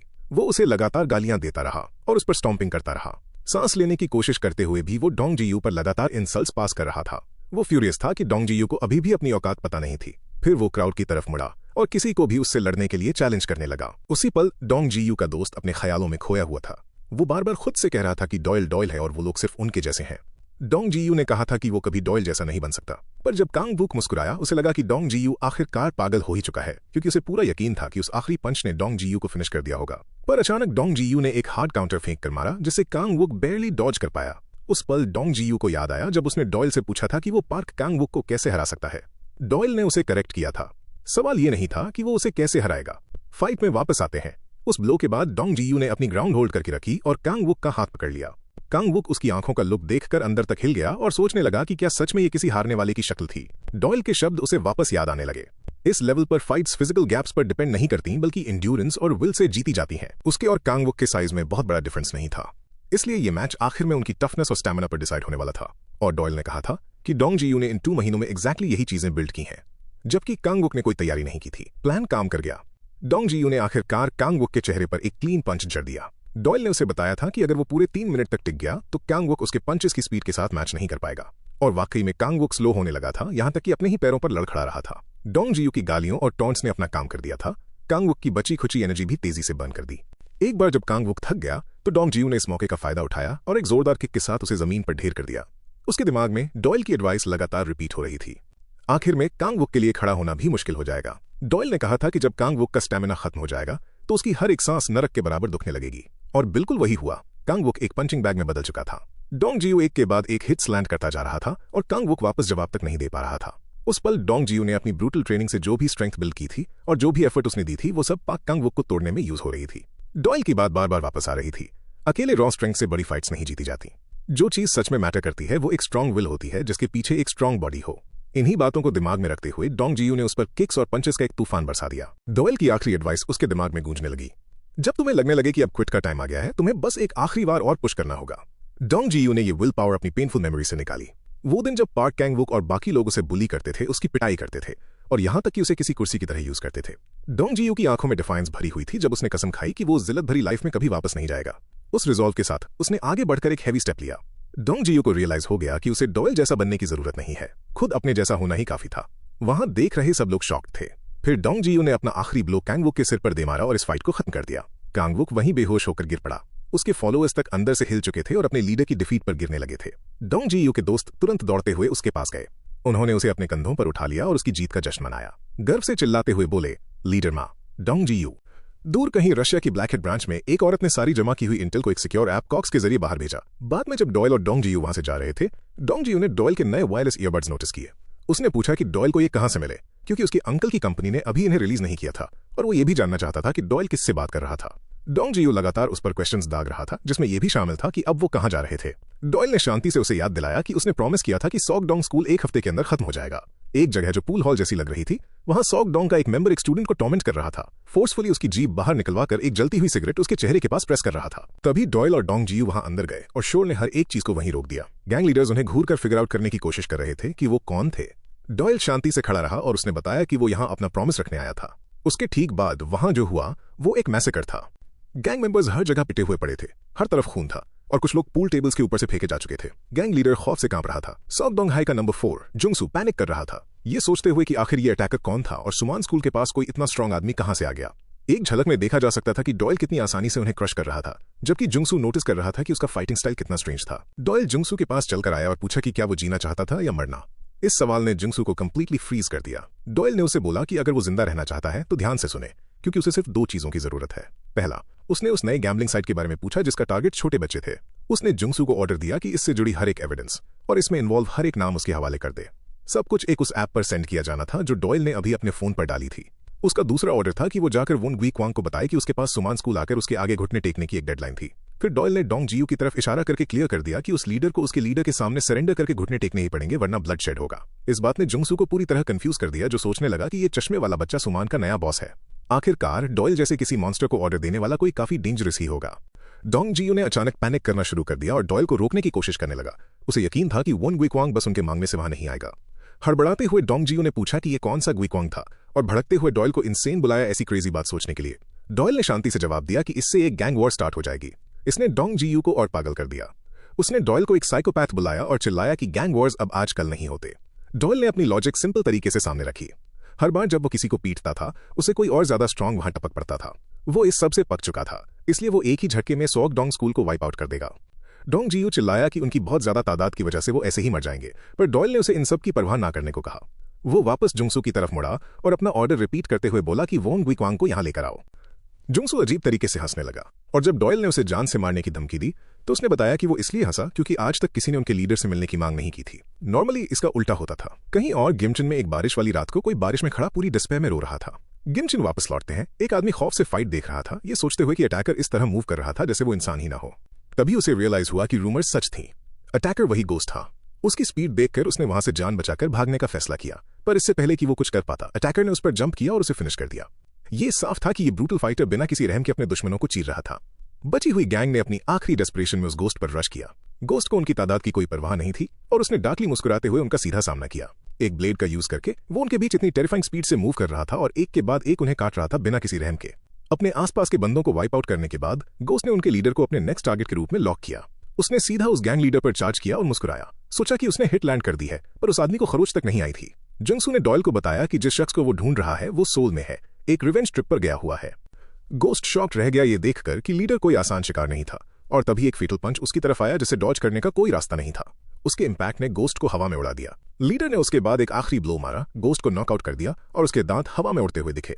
उसके बाद उसके एक आदमी ने उसे रिपोर्ट करने को कहा कि नतीजा क्या निकला। वो लीडर और कोई नहीं बल्कि वोंग गुइक्वांग था, सॉकडोंग स्कूल का हेड और 12 नेशंस में से एक। कहीं और एक ऐसी जगह जो एक मैक्स सिक्योरिटी प्रिजन की तरह लग रही थी। बेसी चियोल एक व्हील चेयर पर बैठा था जो उसकी डिफीट से हुए हमेशा के डैमेज का प्रूफ था, जबकि एक विजिटर उसका इंतजार कर रहा था। कहीं और जंग चुनसिक जुंगसू के साथ बैठा था जिसने उसे एक फ्लायर दिखाया जिस पर लिखा था Kim Doyle of the Thunderfist rules South Soul. उसने रिपोर्ट दी कि सीओ क्यून के क्रू को हॉस्पिटल भेज दिया गया है और पूल हॉल पर हुए अटैक के बारे में भी बताया। जुंगसू ने अपनी रिपोर्ट खत्म करते हुए कहा कि अटैकर सुमान के नए लीडर मा डोंग जियू का एक फॉलोअर था। उसने ये भी बताया कि डॉयल ने अंदर आकर डिमांड की थी कि उनका लीडर आकर उसके आगे घुटने टेके। अपनी इज्जत बचाने के लिए जुंगसू ने झूठ बोला और क्लेम किया कि उसने डॉयल को खूब खरी खोटी सुनाई और उसे वहां से भगा दिया। जंग चुनसिक फट पड़ा और उसने उस फ्लायर को फाड़ दिया। भले ही उसने कहा कि दुनिया पागल हो चुकी है, पर उसने उन सबको उस फ्लायर को इग्नोर करने का ऑर्डर देकर चौंका दिया। जब जुंगसू ने इस फैसले पर क्वेश्चन किया तो चुनसिक ने कहा कि डॉयल बस एक झूठा है जो ये क्लेम करके फेम के पीछे भाग रहा है कि उसने बाय सी चियोल को पीटा है। उसने डॉयल की तुलना किसी पुराने आदमी से की जिसने 12 नेशंस के नाम पर दाग लगाया था और उसे एक और नोबडी बुलाया जो अटेंशन के लिए डेस्परेट है। चुनसिक जुंगसू से कहता रहा कि कोई इस बात पर विश्वास नहीं करेगा कि बाई सिचियोल को डॉयल ने पीटा था। उसके हिसाब से डॉयल सिर्फ उन्हें भड़काने की कोशिश कर रहा था और डोंग जियू को एक फ्रंट की तरह यूज करना किसी ओल्ड स्कूल गैंगस्टर की हरकत जैसी लग रही थी। उसने अपनी बात ये कहकर खत्म की, ऐसे लोग हमेशा मरते ही हैं, मक्खी जैसा कचरा जिसे निपटना भी टाइम वेस्ट है। बाद में एक बारिश वाले दिन डॉयल डोंग जियू को ब्लैकहेड्स की क्लोज रेंज कॉम्बैट की बेसिक सिखा रहा था। अभी भी वरीड डोंग जियू ने पूछा कि क्या डॉयल को वाकई लगता है कि वोंग गुइक्वांग सुमिन स्कूल आएगा। डॉयल ने नॉर्मली कहा कि वो उसे किसी तरह पीट देगा। डोंग जियू भड़क गया, इस बात पर कन्विंस्ड कि डॉयल को कोई आइडिया नहीं है कि गुइक्वांग असल में कितना टेरिफाइंग है या वो बाकी सबसे कितना ऊपर खड़ा है। उसने सपोर्ट के लिए जिनवू की तरफ देखा और जिनवू ने नर्वसली कहा कि गुइक्वांग इंसानी हदों के पार जा चुका है। डॉयल ने कामली उसकी बात काट दी, वो अभी भी इंसान है। अपनी बात साबित करने के लिए डोंग जियू ने एक पुरानी स्टोरी निकाली। मिडिल स्कूल में उसने एक रूमर सुनी थी कि वोंग गुइक्वांग ने एक भालू को पीट पीट कर मार डाला था। उसने इस रूमर को 3 साल पहले की एक घटना से जोड़ा जब चोंगयू जू से एक काला भालू भाग गया था और पूरे एरिया में तबाही मचा दी थी, इससे पहले कि वो बाद में मरा हुआ मिला। स्टोरी के अकॉर्डिंग गुइक्वांग ही वही था जिसने उसे मारा था। डोंग जियू ने डॉयल से भीख मांगी कि वो इसे सीरियसली ले, पर डॉयल ने उस वार्निंग को पूरी तरह इग्नोर कर दिया। ठीक तभी जब डॉयल ये सोच रहा था कि उसे अभी और कितना कुछ करना है और यहां से कोई वापस लौटने का रास्ता नहीं है, पास में छुपा कोई उनकी बातें सुन रहा था। सीन डॉयल पर वापस आया जो जूस पी रहा था और कॉन्फिडेंटली कह रहा था कि वोंग गुइक्वांग सुमान जरूर आएगा। कहीं और जुंगसू जंग चुनसिक को फिर से रिपोर्ट कर रहा था। उसने हिचकिचाते हुए कन्फेस किया कि डॉयल में कुछ तो अजीब लग रहा था। उसकी मूवमेंट्स उसे हाची हु की याद दिला रही थीं और वो सुमान के लीडर मा डोंग जियू जिसके लिए डॉयल काम करता था उसके बारे में भी वही सोचता था। जुंगसू ने कहा कि उन्हें आगे और स्ट्रांग होने से पहले ही मिटा देना चाहिए, पर चुनसिक ने हंसकर पूछा कि क्या उसने नेशनल यूनियन वाले हाची हु की बात की है। उसने कहा कि अगर डॉयल सच में उस लेवल का होता तो वो अब तक मर चुका होता। ये सुनकर जुंगसू बिटरली सोचने लगा कि उसने लगभग चुनसिक को बता दिया था। चुनसिक ने उसे ये बकवास बंद करने को कहा और उसकी जगह एक ड्रिंक लेने को बोला। ठीक उसके बाद वो चुंगिल हाई स्कूल की एक लड़की पर लाइन मारने लगा। उसने यहां तक कि जुंग हुनवू को कॉल करके उसके लिए स्कूल आसान बनाने का ऑफर भी दिया। ये देखकर जुंगसू ये सोचे बिना नहीं रह सका कि चुनसिक को अपने आदमियों की पहले फिक्र करनी चाहिए। उसके बगल में खड़ा जुंगसू अपने ख्यालों में अटका हुआ था। अगर उसने डॉयल को डिसोबे किया तो वो मारा जाएगा, पर अगर उसने वही किया जो डॉयल चाहता था और सुमान को रिपोर्ट किया तो उसकी पूरी गैंग का बुरी तरह जलील होना तय था। चाहे वो कुछ भी चुने, उसकी जिंदगी नरक बनने वाली थी। तभी यू मियुंग गो चलाने वाला आदमी दौड़ते हुए अंदर आया। सांस फूलते हुए उसने चिल्लाया कि एक मेजर प्रॉब्लम हो गई है। आखिरकार उसके मुंह से अल्फाज निकले, वर्कशॉप हैक हो चुकी है। जंग चुनसिक 1 सेकंड के लिए फ्रीज हो गया, फिर पूछा कि क्या ये सच है। उसी बारिश वाली रात एक जायंट स्क्रीन पर एक मैसेज पॉपअप हुआ। ये एक डायरेक्ट थ्रेट थी। उन्होंने उन्हें पकड़ लिया था। अगर उन्हें पासवर्ड चाहिए तो उन्हें सुमान हाई स्कूल आकर मा डोंगजियू से मिलना होगा। अगले दिन ठीक रात 8 o'clock बजे। अगले दिन चुनसिक के फॉलोअर्स में से एक ने उसे अपना फोन दिखाया और कंफर्म किया कि मा डोंगजियू वही बच्चा था जो सुमान स्कूल का नया लीडर था। चुनसिक पहले से ही कॉल पर था, क्लियरली इरिटेटेड। फिर हालात और खराब हो गए। साइमन वर्कशॉप पर भी डाका डाला गया था। इसने उसे आग बबूला कर दिया और उसने अपने हाथ में अपना फोन कुचल दिया। उसने मा डोंगजियू का नाम रिपीट किया और फिर भयानक गालियां देने लगा। इन सब से दूर डॉयल बारिश में यूं चलता रहा जैसे कुछ हुआ ही ना हो। फिर वो अचानक ऐसे रुका जैसे उसने किसी की मौजूदगी महसूस की हो। हैक्ड वर्कशॉप में चुनसिक ने पूछा कि ये रैंसमवेयर आखिर होता क्या है। उसने फिगर आउट किया कि अगर उनके पास पासवर्ड हो तो प्रॉब्लम आसान हो जाएगी। फिर कॉल करने वाले पर चिल्लाया कि उसे ठीक से एक्सप्लेन करे। अब तक प्रेशर साफ तौर पर उस पर हावी हो रहा था। उनकी हीटेड बातें रुक गईं जब कोई इंपॉर्टेंट शख्स वहां पहुंचा। एक फॉलोअर ने जल्दी से अनाउंस किया कि बॉस आ चुके हैं और सबने एक साथ उन्हें बो किया। ये वन गुइक्वांग था, उनका टॉप लीडर। जंग चुनसिक आगे बढ़ा और उनका जल्दी वेलकम न करने के लिए माफी मांगी। गुइक्वांग बैठा और कोल्डली पूछा कि सुमान हाई स्कूल कहाँ है, जिससे चुनसिक ऑफ गार्ड पकड़ा गया। फिर गुइक्वांग ने एक नए बैटिंग गेम का जिक्र किया जो प्रिजन में चल रहा था। स्टोरी प्रिजन के मीटिंग रूम पर कट होती है। वहां गुइक्वांग ने बेसी चोल को विजिट किया था जो अब व्हीलचेयर पर था। उसने कहा कि वो पैसों की बात करने आया था, पर अब उसे बस निराशा महसूस हो रही थी। उसकी आंखों में एक ऐसे आदमी से डिस्कस करने को कुछ नहीं बचा था जो व्हीलचेयर पर अटका हुआ हो। बासी चोल ने वार्न किया कि इस हालत में पहुंचने में सिर्फ एक पल लगता है। फिर उसने ऐड किया कि एक डीमन सुमान हाई स्कूल में रह रहा है। उस विजिट के बाद वॉन गुइक्वांग ने जंग चुनसिक को ऑर्डर दिया कि उनके अंडर काम करने वाले सभी ग्रुप्स को जमा करे और सुमान हाई स्कूल की तरफ निकले। कहीं और वो शख्स जो डॉयल और डोंगजियू की बातें छुप के सुन रहा था, बारिश में सड़क पर चल रहा था। वो डॉयल के ठीक सामने आया, उसे कमांडर बुलाया और कहा कि बहुत वक्त हो गया है। फिर वन गुइक्वांग ने डिक्लेयर किया कि सॉकडाउन गैंग अगले दिन सुमान स्कूल पर हमला करेगी। इस बीच बुसन में ब्लैकहेड का लीडर किम डेओंग डॉयल से मिल रहा था। डेओंग ने कंप्लेन किया कि डॉयल ने उसे इतनी दूर बुसन तक बुलाया जबकि वो सोल में भी मिल सकते थे जहां उसकी मां रहती थी। उसने कहा कि उसे पोर्ट्स बहुत पसंद है क्योंकि वहां जमीन और समुद्र के रास्ते मिलते हैं और उसके लिए ये बहुत रोमांटिक था। फिर उसने डॉयल को प्यार से बेटा बुलाया और कहा कि उसने उसे बहुत याद किया। डेओंग आगे कहता रहा कि डॉयल को कोरिया में आए हुए पूरा 1 साल हो चुका है और उसने शायद काफी कुछ देख लिया होगा। उसने पूछा कि डॉयल कब यहां से जाने का प्लान कर रहा है और उसे यहां तक कि एक कोरियन फेस मास्क भी ऑफर किया। डॉयल ने उसे वहीं चुप करा दिया, ये कहते हुए कि वो पहले ही क्लियर कर चुका है कि वो कभी वापस नहीं जाने वाला। डेओंग जोर से हंसा और पूछा कि क्या डॉयल अभी भी उसके फ्रोजन बैंक अकाउंट्स के बारे में नाराज है। उसने जोर देकर कहा कि ये काम फाइनेंस टीम ने किया था, उसने नहीं। डॉयल ने बस इतना पूछा कि क्या सिर्फ यही बात थी। फिर वो वहां से उठकर जाने लगा, ये कहते हुए कि उसे कहीं जाना है। उसका बाप उसे खाने के लिए वहां रोकने की कोशिश करता रहा, पर डॉयल वहां से निकल गया, जिससे डेओंग बड़बड़ाने लगा कि अपने बेटों को हैंडल करना प्रेसिडेंट से मिलने से भी ज्यादा मुश्किल है। जैसे ही डॉयल वहां से जा रहा था, उसके बाप ने पीछे से चिल्लाया कि वो उससे प्यार करता है। डॉयल के जाने के बाद डेओंग ने अपने एक आदमी जी ग्वान को पास बुलाया जो ब्लैकहेड्स की स्पेशल टीम से था। उसने उसे डॉयल पर नजर रखने को कहा। डेओंग ने कंप्लेन की कि उसका बेटा जहां भी जाता है वहां आफत लेकर आता है। उसने जापान का जिक्र किया और एक्सेप्ट किया कि वो उसे कंट्रोल नहीं कर सकता। फिर भी उसने नोटिस किया कि जी ग्वान के आसपास होने पर डॉयल फाइन लगता था, इसलिए उसने जी ग्वान को ऑर्डर दिया कि उसके बेटे को वापस लेकर आए। जी ग्वान ने बहुत इज्जत के साथ उस कमांड को एक्सेप्ट कर लिया। बाद में जब डॉयल एक हॉलवे से गुजर रहा था तो जी ग्वान वहां पहुंच गया। डॉयल ने उसे एक कोल्ड लुक दिया और पूछा कि क्या उसके पीछे पीछे घूमना मौत की इच्छा है। वापस सुमान स्कूल में ग्राउंड पर बनी घड़ी रात के 7:58 PM शो कर रही थी। डोंगजियू पैनिक में अपना फोन घूर रहा था। उसे लग रहा था कि डॉयल पागल हो चुका है इस बात पर इतना श्योर होने के लिए कि सॉकडाउन गैंग सच में आएगी। अब उसे डर लग रहा था कि उनका पूरा प्लान पानी में बह चुका था। तो उसने डॉयल को टेक्स्ट किया पूछते हुए कि वो कहाँ है और अभी तक स्कूल क्यों नहीं पहुंचा। डॉयल ने जवाब दिया कि वो रास्ते में है। इस रिप्लाई के बावजूद डोंगजियू लगातार सोच रहा था कि वो क्या करेगा अगर डॉयल कभी आया ही नहीं और सब कुछ छोड़ दिया। ग्राउंड पर किसी और जगह जो यंग चूल सोच रहा था कि वो इतनी रात गए यहाँ आखिर कर क्या रहे थे। पाक कांग वुक ने कहा कि वो लोग उसके लिए यहाँ आए थे, एक ऐसा आदमी जिसके ऑर्डर्स इग्नोर नहीं किए जा सकते थे। और जब डोंगजियू ने इतने सीरियसली पूछा था तो उसे लगा कि उसके पास मदद करने के अलावा और कोई चॉइस नहीं थी। वो अभी भी श्योर नहीं था कि वो मांग थी या ब्लैकमेल। जो यंग चूल ने कहा कि उन्हें यहाँ से निकलना चाहिए, पर कांग वुक और रुककर वेट करना चाहता था। पास ही पाक जिनवू पागलों की तरह हंस रहा था। सॉकडाउन से फाइट होने को लेकर थ्रिल था। उसने अपने मिलिट्री डेज से लेकर अब तक का ये अपना सबसे बड़ा फाइट मान रहा था। ग्राउंड के आसपास सुमान के स्टूडेंट्स पाक जिनवू की तारीफें कर रहे थे और उनमें से एक ने पॉइंट आउट किया कि वो कितना एथलेटिक लग रहा था। फिर सुमन हाई स्कूल की चीयर स्क्वाड वहां पहुंची। एक लड़की ने अपनी दोस्त मीना से कहा कि ये सब तो एक गैंग वॉर जैसा लग रहा है और सोची कि यहाँ चीयर स्क्वाड की आखिर क्या जरूरत है। मीना ने जवाब दिया कि किसी भी सिचुएशन में एक प्रिटी लड़की का चीयर करना हमेशा मैटर करता है। फिर उसने क्राउड पर नजर घुमाई, अनॉय होते हुए कि डॉयल वहां नहीं था और अब उसे बाकी सबको देखना पड़ रहा था। इस बीच डोंगजियू लगातार अपना फोन घूर रहा था, डॉयल को गालियां दे रहा था इस पूरे केओस को शुरू करके गायब हो जाने पर।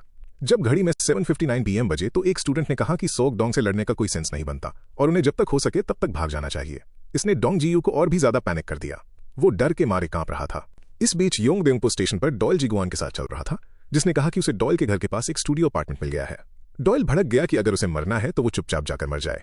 फिर उसने टाइम चेक किया 8:11 PM और रियलाइज किया कि वो वाकई में बहुत लेट था। जैसे ही वो आगे बढ़ा, किसी ने जानबूझकर उसके कंधे पर जोरदार टक्कर मारी। वापस ग्राउंड पर सब लोग सोच रहे थे कि आखिर इतना टाइम क्यों लग रहा है। अब 8 बज चुके थे। डोंग जियू अचानक हंसने लगा, थोड़ी रिलीफ की वजह से, क्योंकि डीप डाउन उसे पता था कि इस सब का कोई सेंस नहीं बनता। बाकी सब भी रिलैक्स हो गए, ये सोचते हुए कि सॉकडोंग इसलिए नहीं आया क्योंकि सुमान का नाम पहले से ही काफी खराब था। माहौल काफी लाइट हो गया और मीना तो फ्राइड चिकन भी ले आई उस फाइट के लिए जो कभी हुई ही नहीं। जल्दी ही स्टूडेंट्स आपस में बातें करने लगे और ग्रुप फोटोज लेने लगे। पाक कैंग-वुक ने मजाक उड़ाया कि उसे लगा था कि आज उन्हें अपनी पावर दिखानी थी, फिर अपने दोस्त से एक सिगरेट मांगी। एक सेकंड के लिए माहौल फिर से टाइट हो गया। जब उसने अपनी बात रिपीट की तो उसका दोस्त बस स्कूल गेट की तरफ शॉक में घूर रहा था। एक मैसिव भीड़ सीधा उनकी तरफ आ रही थी। ये दृश्य डोंग जियू और बाकी सबको पूरी तरह स्टन और टेरिफाई कर गया। हमलावर ग्रुप बिना स्पीड कम किए ग्राउंड पर घुस आया। उनके लीडर्स नजर आने लगे। जंग योंगह्वान कांगीहो हाई स्कूल का हेड, जंग डोंगमान मंशन हाई स्कूल का लीडर, बै यूहान सेओकडोंग का नंबर 3 और जंग चुनसिक उनका नंबर 2। फिर उनका लीडर वोन ग्वी क्वांग आगे बढ़ा और रोड, ये पूछते हुए कि सुमान का डीमन कौन है। ठीक उसी वक्त स्टेशन में यू जोंग सू ने डॉयल का रास्ता रोका और मुस्कुराते हुए उसे ग्रीट किया। जी क्वान ये सब देख रहा था और उसने सोचा कि ये सब अब एक बहुत बड़ा पेन बन चुका है। स्टेशन पर नॉर्म ग्रुप के लीडर यू हा योंग ने डॉयल से कहा। उसने कहा कि वो लोग पहली बार किसी को छोड़ सकते हैं पर कभी दूसरी बार नहीं। वापस सुमान स्कूल में 8:24 PM तक फाइट पहले ही शुरू हो चुकी थी। डोंग जियू को इतना जोरदार पंच लगा कि उसके चश्मे उड़कर दूर गिरे और वो सीधा जमीन पर जा गिरा। एक साइड में वोन ग्वी क्वांग शांति से बैठा था और हाथ में ड्रिंक के साथ कच्चा मीट खा रहा था। वो देख रहा था कैसे सुमान के स्टूडेंट्स को दौड़ा दौड़ा कर पीटा जा रहा था। डोंग जियू पैनिक में दौड़ रहा था, उन पर चिल्लाते हुए कि वो सब उससे दूर रहें। ग्वी क्वांग ने मीट का एक और टुकड़ा उठाया और जंग चुनसिक से पूछा कि क्या ये भगोड़ा ही वाकई में सुमान का लीडर था। चुनसिक ने कहा कि इसका चेहरा फोटो वाले चेहरे से मिलता जुलता लग रहा है। फिर उसने ऐड किया कि उसके हुलिये को देखकर लगता है डोंग जियू बस एक चमचा था जो किसी और का नाम यूज करने की कोशिश कर रहा था। फिर भी बे यूहान इस बात से कन्विंस नहीं था। वो सोच रहा था कि कैसे किसी गैर ने उनकी यूनयांग और सिम्यूने वाली 2 शॉप्स पर हमला कर दिया। चुनसिक ने उसका मजाक उड़ाया, पूछते हुए कि क्या उसे सच में लगता था कि डोंग जियू कोई इंपॉर्टेंट शख्स था। यूहान ने कहा कि उसके कहने का वो मतलब नहीं था। जो चीज उसे परेशान कर रही थी वो ये थी कि इन बेवकूफों में सॉकडोंग स्कूल को चैलेंज करने की हिम्मत कहां से आई, और इसमें से किसी भी चीज का कोई सेंस नहीं बनता था। उनके आसपास सुमान के स्टूडेंट्स लगातार क्रश किए जा रहे थे। ग्वी क्वांग मीट खाता रहा और पूरे कॉन्फिडेंस से बोला कि शैतान यहीं पर है, बिल्कुल वैसे ही जैसे बेसी चियोल ने उसे पहले बताया था। इन सब के बीच डोंग जियू को याद आया जो डॉयल ने उसे ब्लैकहेड की क्लोज कॉम्बैट के बारे में पहली चीज सिखाई थी, अपने इमोशंस को कंट्रोल करो। रूल सिंपल था, चाहे कुछ भी हो जाए शांत रहो। पर तभी एक हमलावर ने उसे लीडर के रूप में पॉइंट आउट किया और सबको उस पर टूट पड़ने को कहा। डोंग जियू डर से पागल हो गया और भागते हुए चिल्लाया कि वो लीडर नहीं है। उसने दिल से सोचा कि जब किसी की जान खतरे में हो तो वो आखिर शांत कैसे रह सकता है। फिर उसे अपना दूसरा लेसन याद आया, अपना स्टैमिना बिल्ड करो और बचा कर रखो, जितना हो सके उतनी कम एनर्जी यूज करो। डोंग जियू ने सोचा कि शांत रहने का काम थोड़ी देर बाद भी हो सकता है। कम से कम उसने एंड्योरेंस के लिए तो हार्ड ट्रेनिंग की ही थी और उसे वो सारी ब्रूटल वर्कआउट्स याद आने लगी। फिर भी भागते और मार खाते हुए उसे रियलाइज हुआ कि सिर्फ ट्रेनिंग काफी नहीं है और वो दर्द और पैनिक में चिल्लाने लगा। उसे समझ आ गया कि एक के मुकाबले बहुत वाली लड़ाई में दूसरी साइड आपसे पहले ही कहीं ज्यादा स्टैमिना के साथ स्टार्ट करती है। फिर एक सेकंड के लिए उसके पैर फिसल गए और एक गैंग मेंबर ने उसके चेहरे पर जोरदार किक दे मारी। इस हिट ने डोंग जियू को हवा में उड़ा दिया। वो मुश्किल से उठने की कोशिश करने लगा, हाफते और थके हुए हालत में। हमलावरों ने उसे चारों तरफ से घेर लिया और कहा कि जो अब होने वाला है उसे एक्सेप्ट कर लो। टूटा हुआ और डरा हुआ डोंग जियू चिल्लाया, पूछते हुए कि इतनी बड़ी भीड़ के सामने एंड्योरेंस आखिर किस काम की। तभी अचानक रबर बुलेट्स उस केओस के बीच से चीरते हुए निकली। एक क्विक फ्लैशबैक में दिखाया गया कि डॉयल किसी को गन दे रहा था और बदले में 2 मिलियन वॉन की मांग कर रहा था। खरीदार शॉक्ड था कि वो इतनी कीमती चीज ऐसे ही दे रहा था। वो वेपन असल में एक 9mm ग्लॉक 24 थी जिसमें स्पेशल रबर राउंड्स लोडेड थे। वापस ग्राउंड पर शूटर और कोई नहीं बल्कि एक बड़ा स्टूडेंट था जिसका नाम चांगसू था और उसने एक प्रोटेक्टिव वेस्ट पहनी हुई थी। उसने पूछा कि क्या डोंग जियू ठीक है और डोंग जियू ने उसे पहचान कर उसका नाम पुकारा। पर इससे पहले कि कोई कुछ और बोलता, सॉकडोंग के एक मेंबर ने डोंग जियू को एक किक मारकर दोबारा गिरा दिया। अटैकर मुस्कुराया, ये पूछते हुए कि ये सुअर कौन था और उसे पीटना शुरू कर दिया। डोंग जियू चीखते हुए चांगसू का नाम पुकारता रहा जबकि चांगसू वहां पंचेस और किक्स की बारिश के बीच आ पहुंचा। डोंग जियू चिल्लाया कि वो लोग ऐसी भीड़ में लोगों पर हावी होने वाले कावड़ थे। उनमें से एक जोर से हंसा और पलटकर जवाब दिया। वो किसी को कावड़ कैसे बोल सकते थे जबकि उनकी खुद की साइड ने एक गन का यूज किया। ठीक तभी डोंग जियू को डॉयल की तीसरी लेसन याद आई, बेसिक्स पर टिके रहो। एक गैंग मेंबर चिल्लाया कि वाकई में गन यूज करना कावड़ली ही था, पर डोंग जियू गन पकड़ने वाला शख्स नहीं था। उसने सीधा चार्ज किया, एक पंच के बगल से निकला और एक क्लीन काउंटर हिट किया। वो लड़का सीधा जमीन पर ढेर हो गया। डोंग जियू कॉन्फिडेंस से चमक उठा जब उसका प्रैक्टिस किया हुआ डबल पंच काम कर गया। उसने चांगसू को डटे रहने को कहा, वो उन कमीनों से इसकी पूरी कीमत चुकाएंगे। पर उम्मीद की वो चिंगारी ज्यादा देर नहीं टिकी। सॉकडोंग के एक मेंबर ने उसे पीछे से एक किक मारी, डोंग जियू को गालियां दी और सबको उसे कुचल देने का ऑर्डर दिया। जैसे ही एक के बाद एक बार उस पर गिरने लगे, डोंग जियू को अपना चौथा लेसन याद आया, अपने गुस्से और अपने जज्बे का इस्तेमाल करो। वो बार बार पिट रहा था। सुमान के स्टूडेंट्स ने देखा कि सिचुएशन कितनी खराब थी। उनकी तादाद 10 के मुकाबले 1 हो चुकी थी। जो यंगचुल ने पाक कैंग-वुक को बोला कि उन्हें अब भागना चाहिए। जो यंगचुल पहले से ही भागने की तैयारी कर रहा था और उसे अपने साथ चलने को चिल्ला रहा था। थोड़ी देर के पॉज के बाद पाक कैंग-वुक उसके पीछे दौड़ा और उसे रुकने को कहा। फिर पाक जिनवू ने वहां जंप किया और अपनी क्रेजी ताकत का जलवा दिखाया। अकेला ही सॉकडोंग के 30 मेंबर्स को गिरा दिया। बेयुहान ने यह सब देखा और माना कि पार्क जिनवू स्ट्रांग था, ठीक वैसे ही जैसा इल्ग्यांग के नंबर 3 से उम्मीद की जा सकती है। पर उसने सुमान के बाकी सबको बकवास बोलकर नजरअंदाज कर दिया। उसी समय जांग चूनसिक ने अपने आदमियों को आगे बढ़ने और उन्हें वहीं खत्म करने के लिए चिल्लाया। अब रात के 8:42 PM हो चुके थे और बेयुहान अभी भी इस अजीब से एहसास से पीछा नहीं छुड़ा पा रहा था कि कुछ गलत हो रहा है। इन स्कूल के आवारा लड़कों ने आखिर उनके वर्कशॉप्स पर अटैक कैसे किया था और उन्होंने वॉन वीक्वांग जैसे शख्स को भी यहां पर्सनली आने पर मजबूर कैसे कर दिया। तब तक सुमान के स्टूडेंट्स पूरी तरह ड्रेन हो चुके थे। पार्क जिनवू सोच रहा था कि क्या यही सॉकडोंग स्कूल का फेमस शिकार का स्टाइल था। ग्राउंड पर जांग चूनसिक अपने गैंग पर भड़कते हुए चिल्ला रहा था कि वो अभी तक वहां क्यों खड़े थे और उन्हें उसी वक्त लड़ाई को एंड करने का हुक्म दिया। हमलावरों ने डरी हुई सुमान स्टूडेंट्स की तरफ दौड़ लगाई। इस बीच एक चीयरलीडर ने मीना को बताया कि यह खाने का वक्त नहीं था। दूसरों ने सजेस्ट किया कि कम से कम उन्हें पुलिस को फोन करना चाहिए, पर मीना ने सुमान स्टूडेंट्स को लूजर कहकर उनका मजाक उड़ाया। फिर उसे एहसास हुआ कि उसका फोन गुम हो गया था। अचानक जांग डोंगमैन मीना और उसकी दोस्त के सामने आ खड़ा हुआ और रूखे अंदाज में पूछा कि वो वहां क्या कर रही थी। कहीं और पाक कांग वुक और उसका दोस्त सड़क पर तेज भाग रहे थे और उसका दोस्त उसे जल्दी भागने को बोल रहा था। पाक कांग वुक रुका, गहरी सांसें लीं और बोला कि उसे वापस जाना होगा। जो यंग चूल ने उसे पागलों की तरह घूरा, पूछा कि क्या उसने अपना फोन खो दिया है और कहा कि कल ढूंढ लेना। पर पाक कांग वुक को वो कसम याद आई जो उसने डोंग जीयू से ली थी। उसने अपने दोस्त को याद दिलाया कि वो पाक कांग वुक है, वो शख्स जिसे हमेशा दर्द होता है, इसलिए अब दर्द उसे डरा नहीं सकता। जो यंग चूल बस देखता रहा, उसकी बात बिल्कुल समझ नहीं आई। वापस स्कूल में चीयरलीडर्स को जंग डोंगमैन के कंधों पर वहां से उठाकर ले जाया जा रहा था। वो जलील हो रही थी और दिल ही दिल में बदला लेने की कसम खा रही थी। एक गली में डोंग जीयू को एक गैंग मेंबर के द्वारा बुरा पीटा और घसीट कर ले जाया जा रहा था। वो निराश होकर गिर पड़ा, ये सोचते हुए कि ब्लैकहेड वाली वो सारी ट्रेनिंग किसी काम की नहीं थी, और डॉयल को फर्जी कहकर गालियां देने लगा।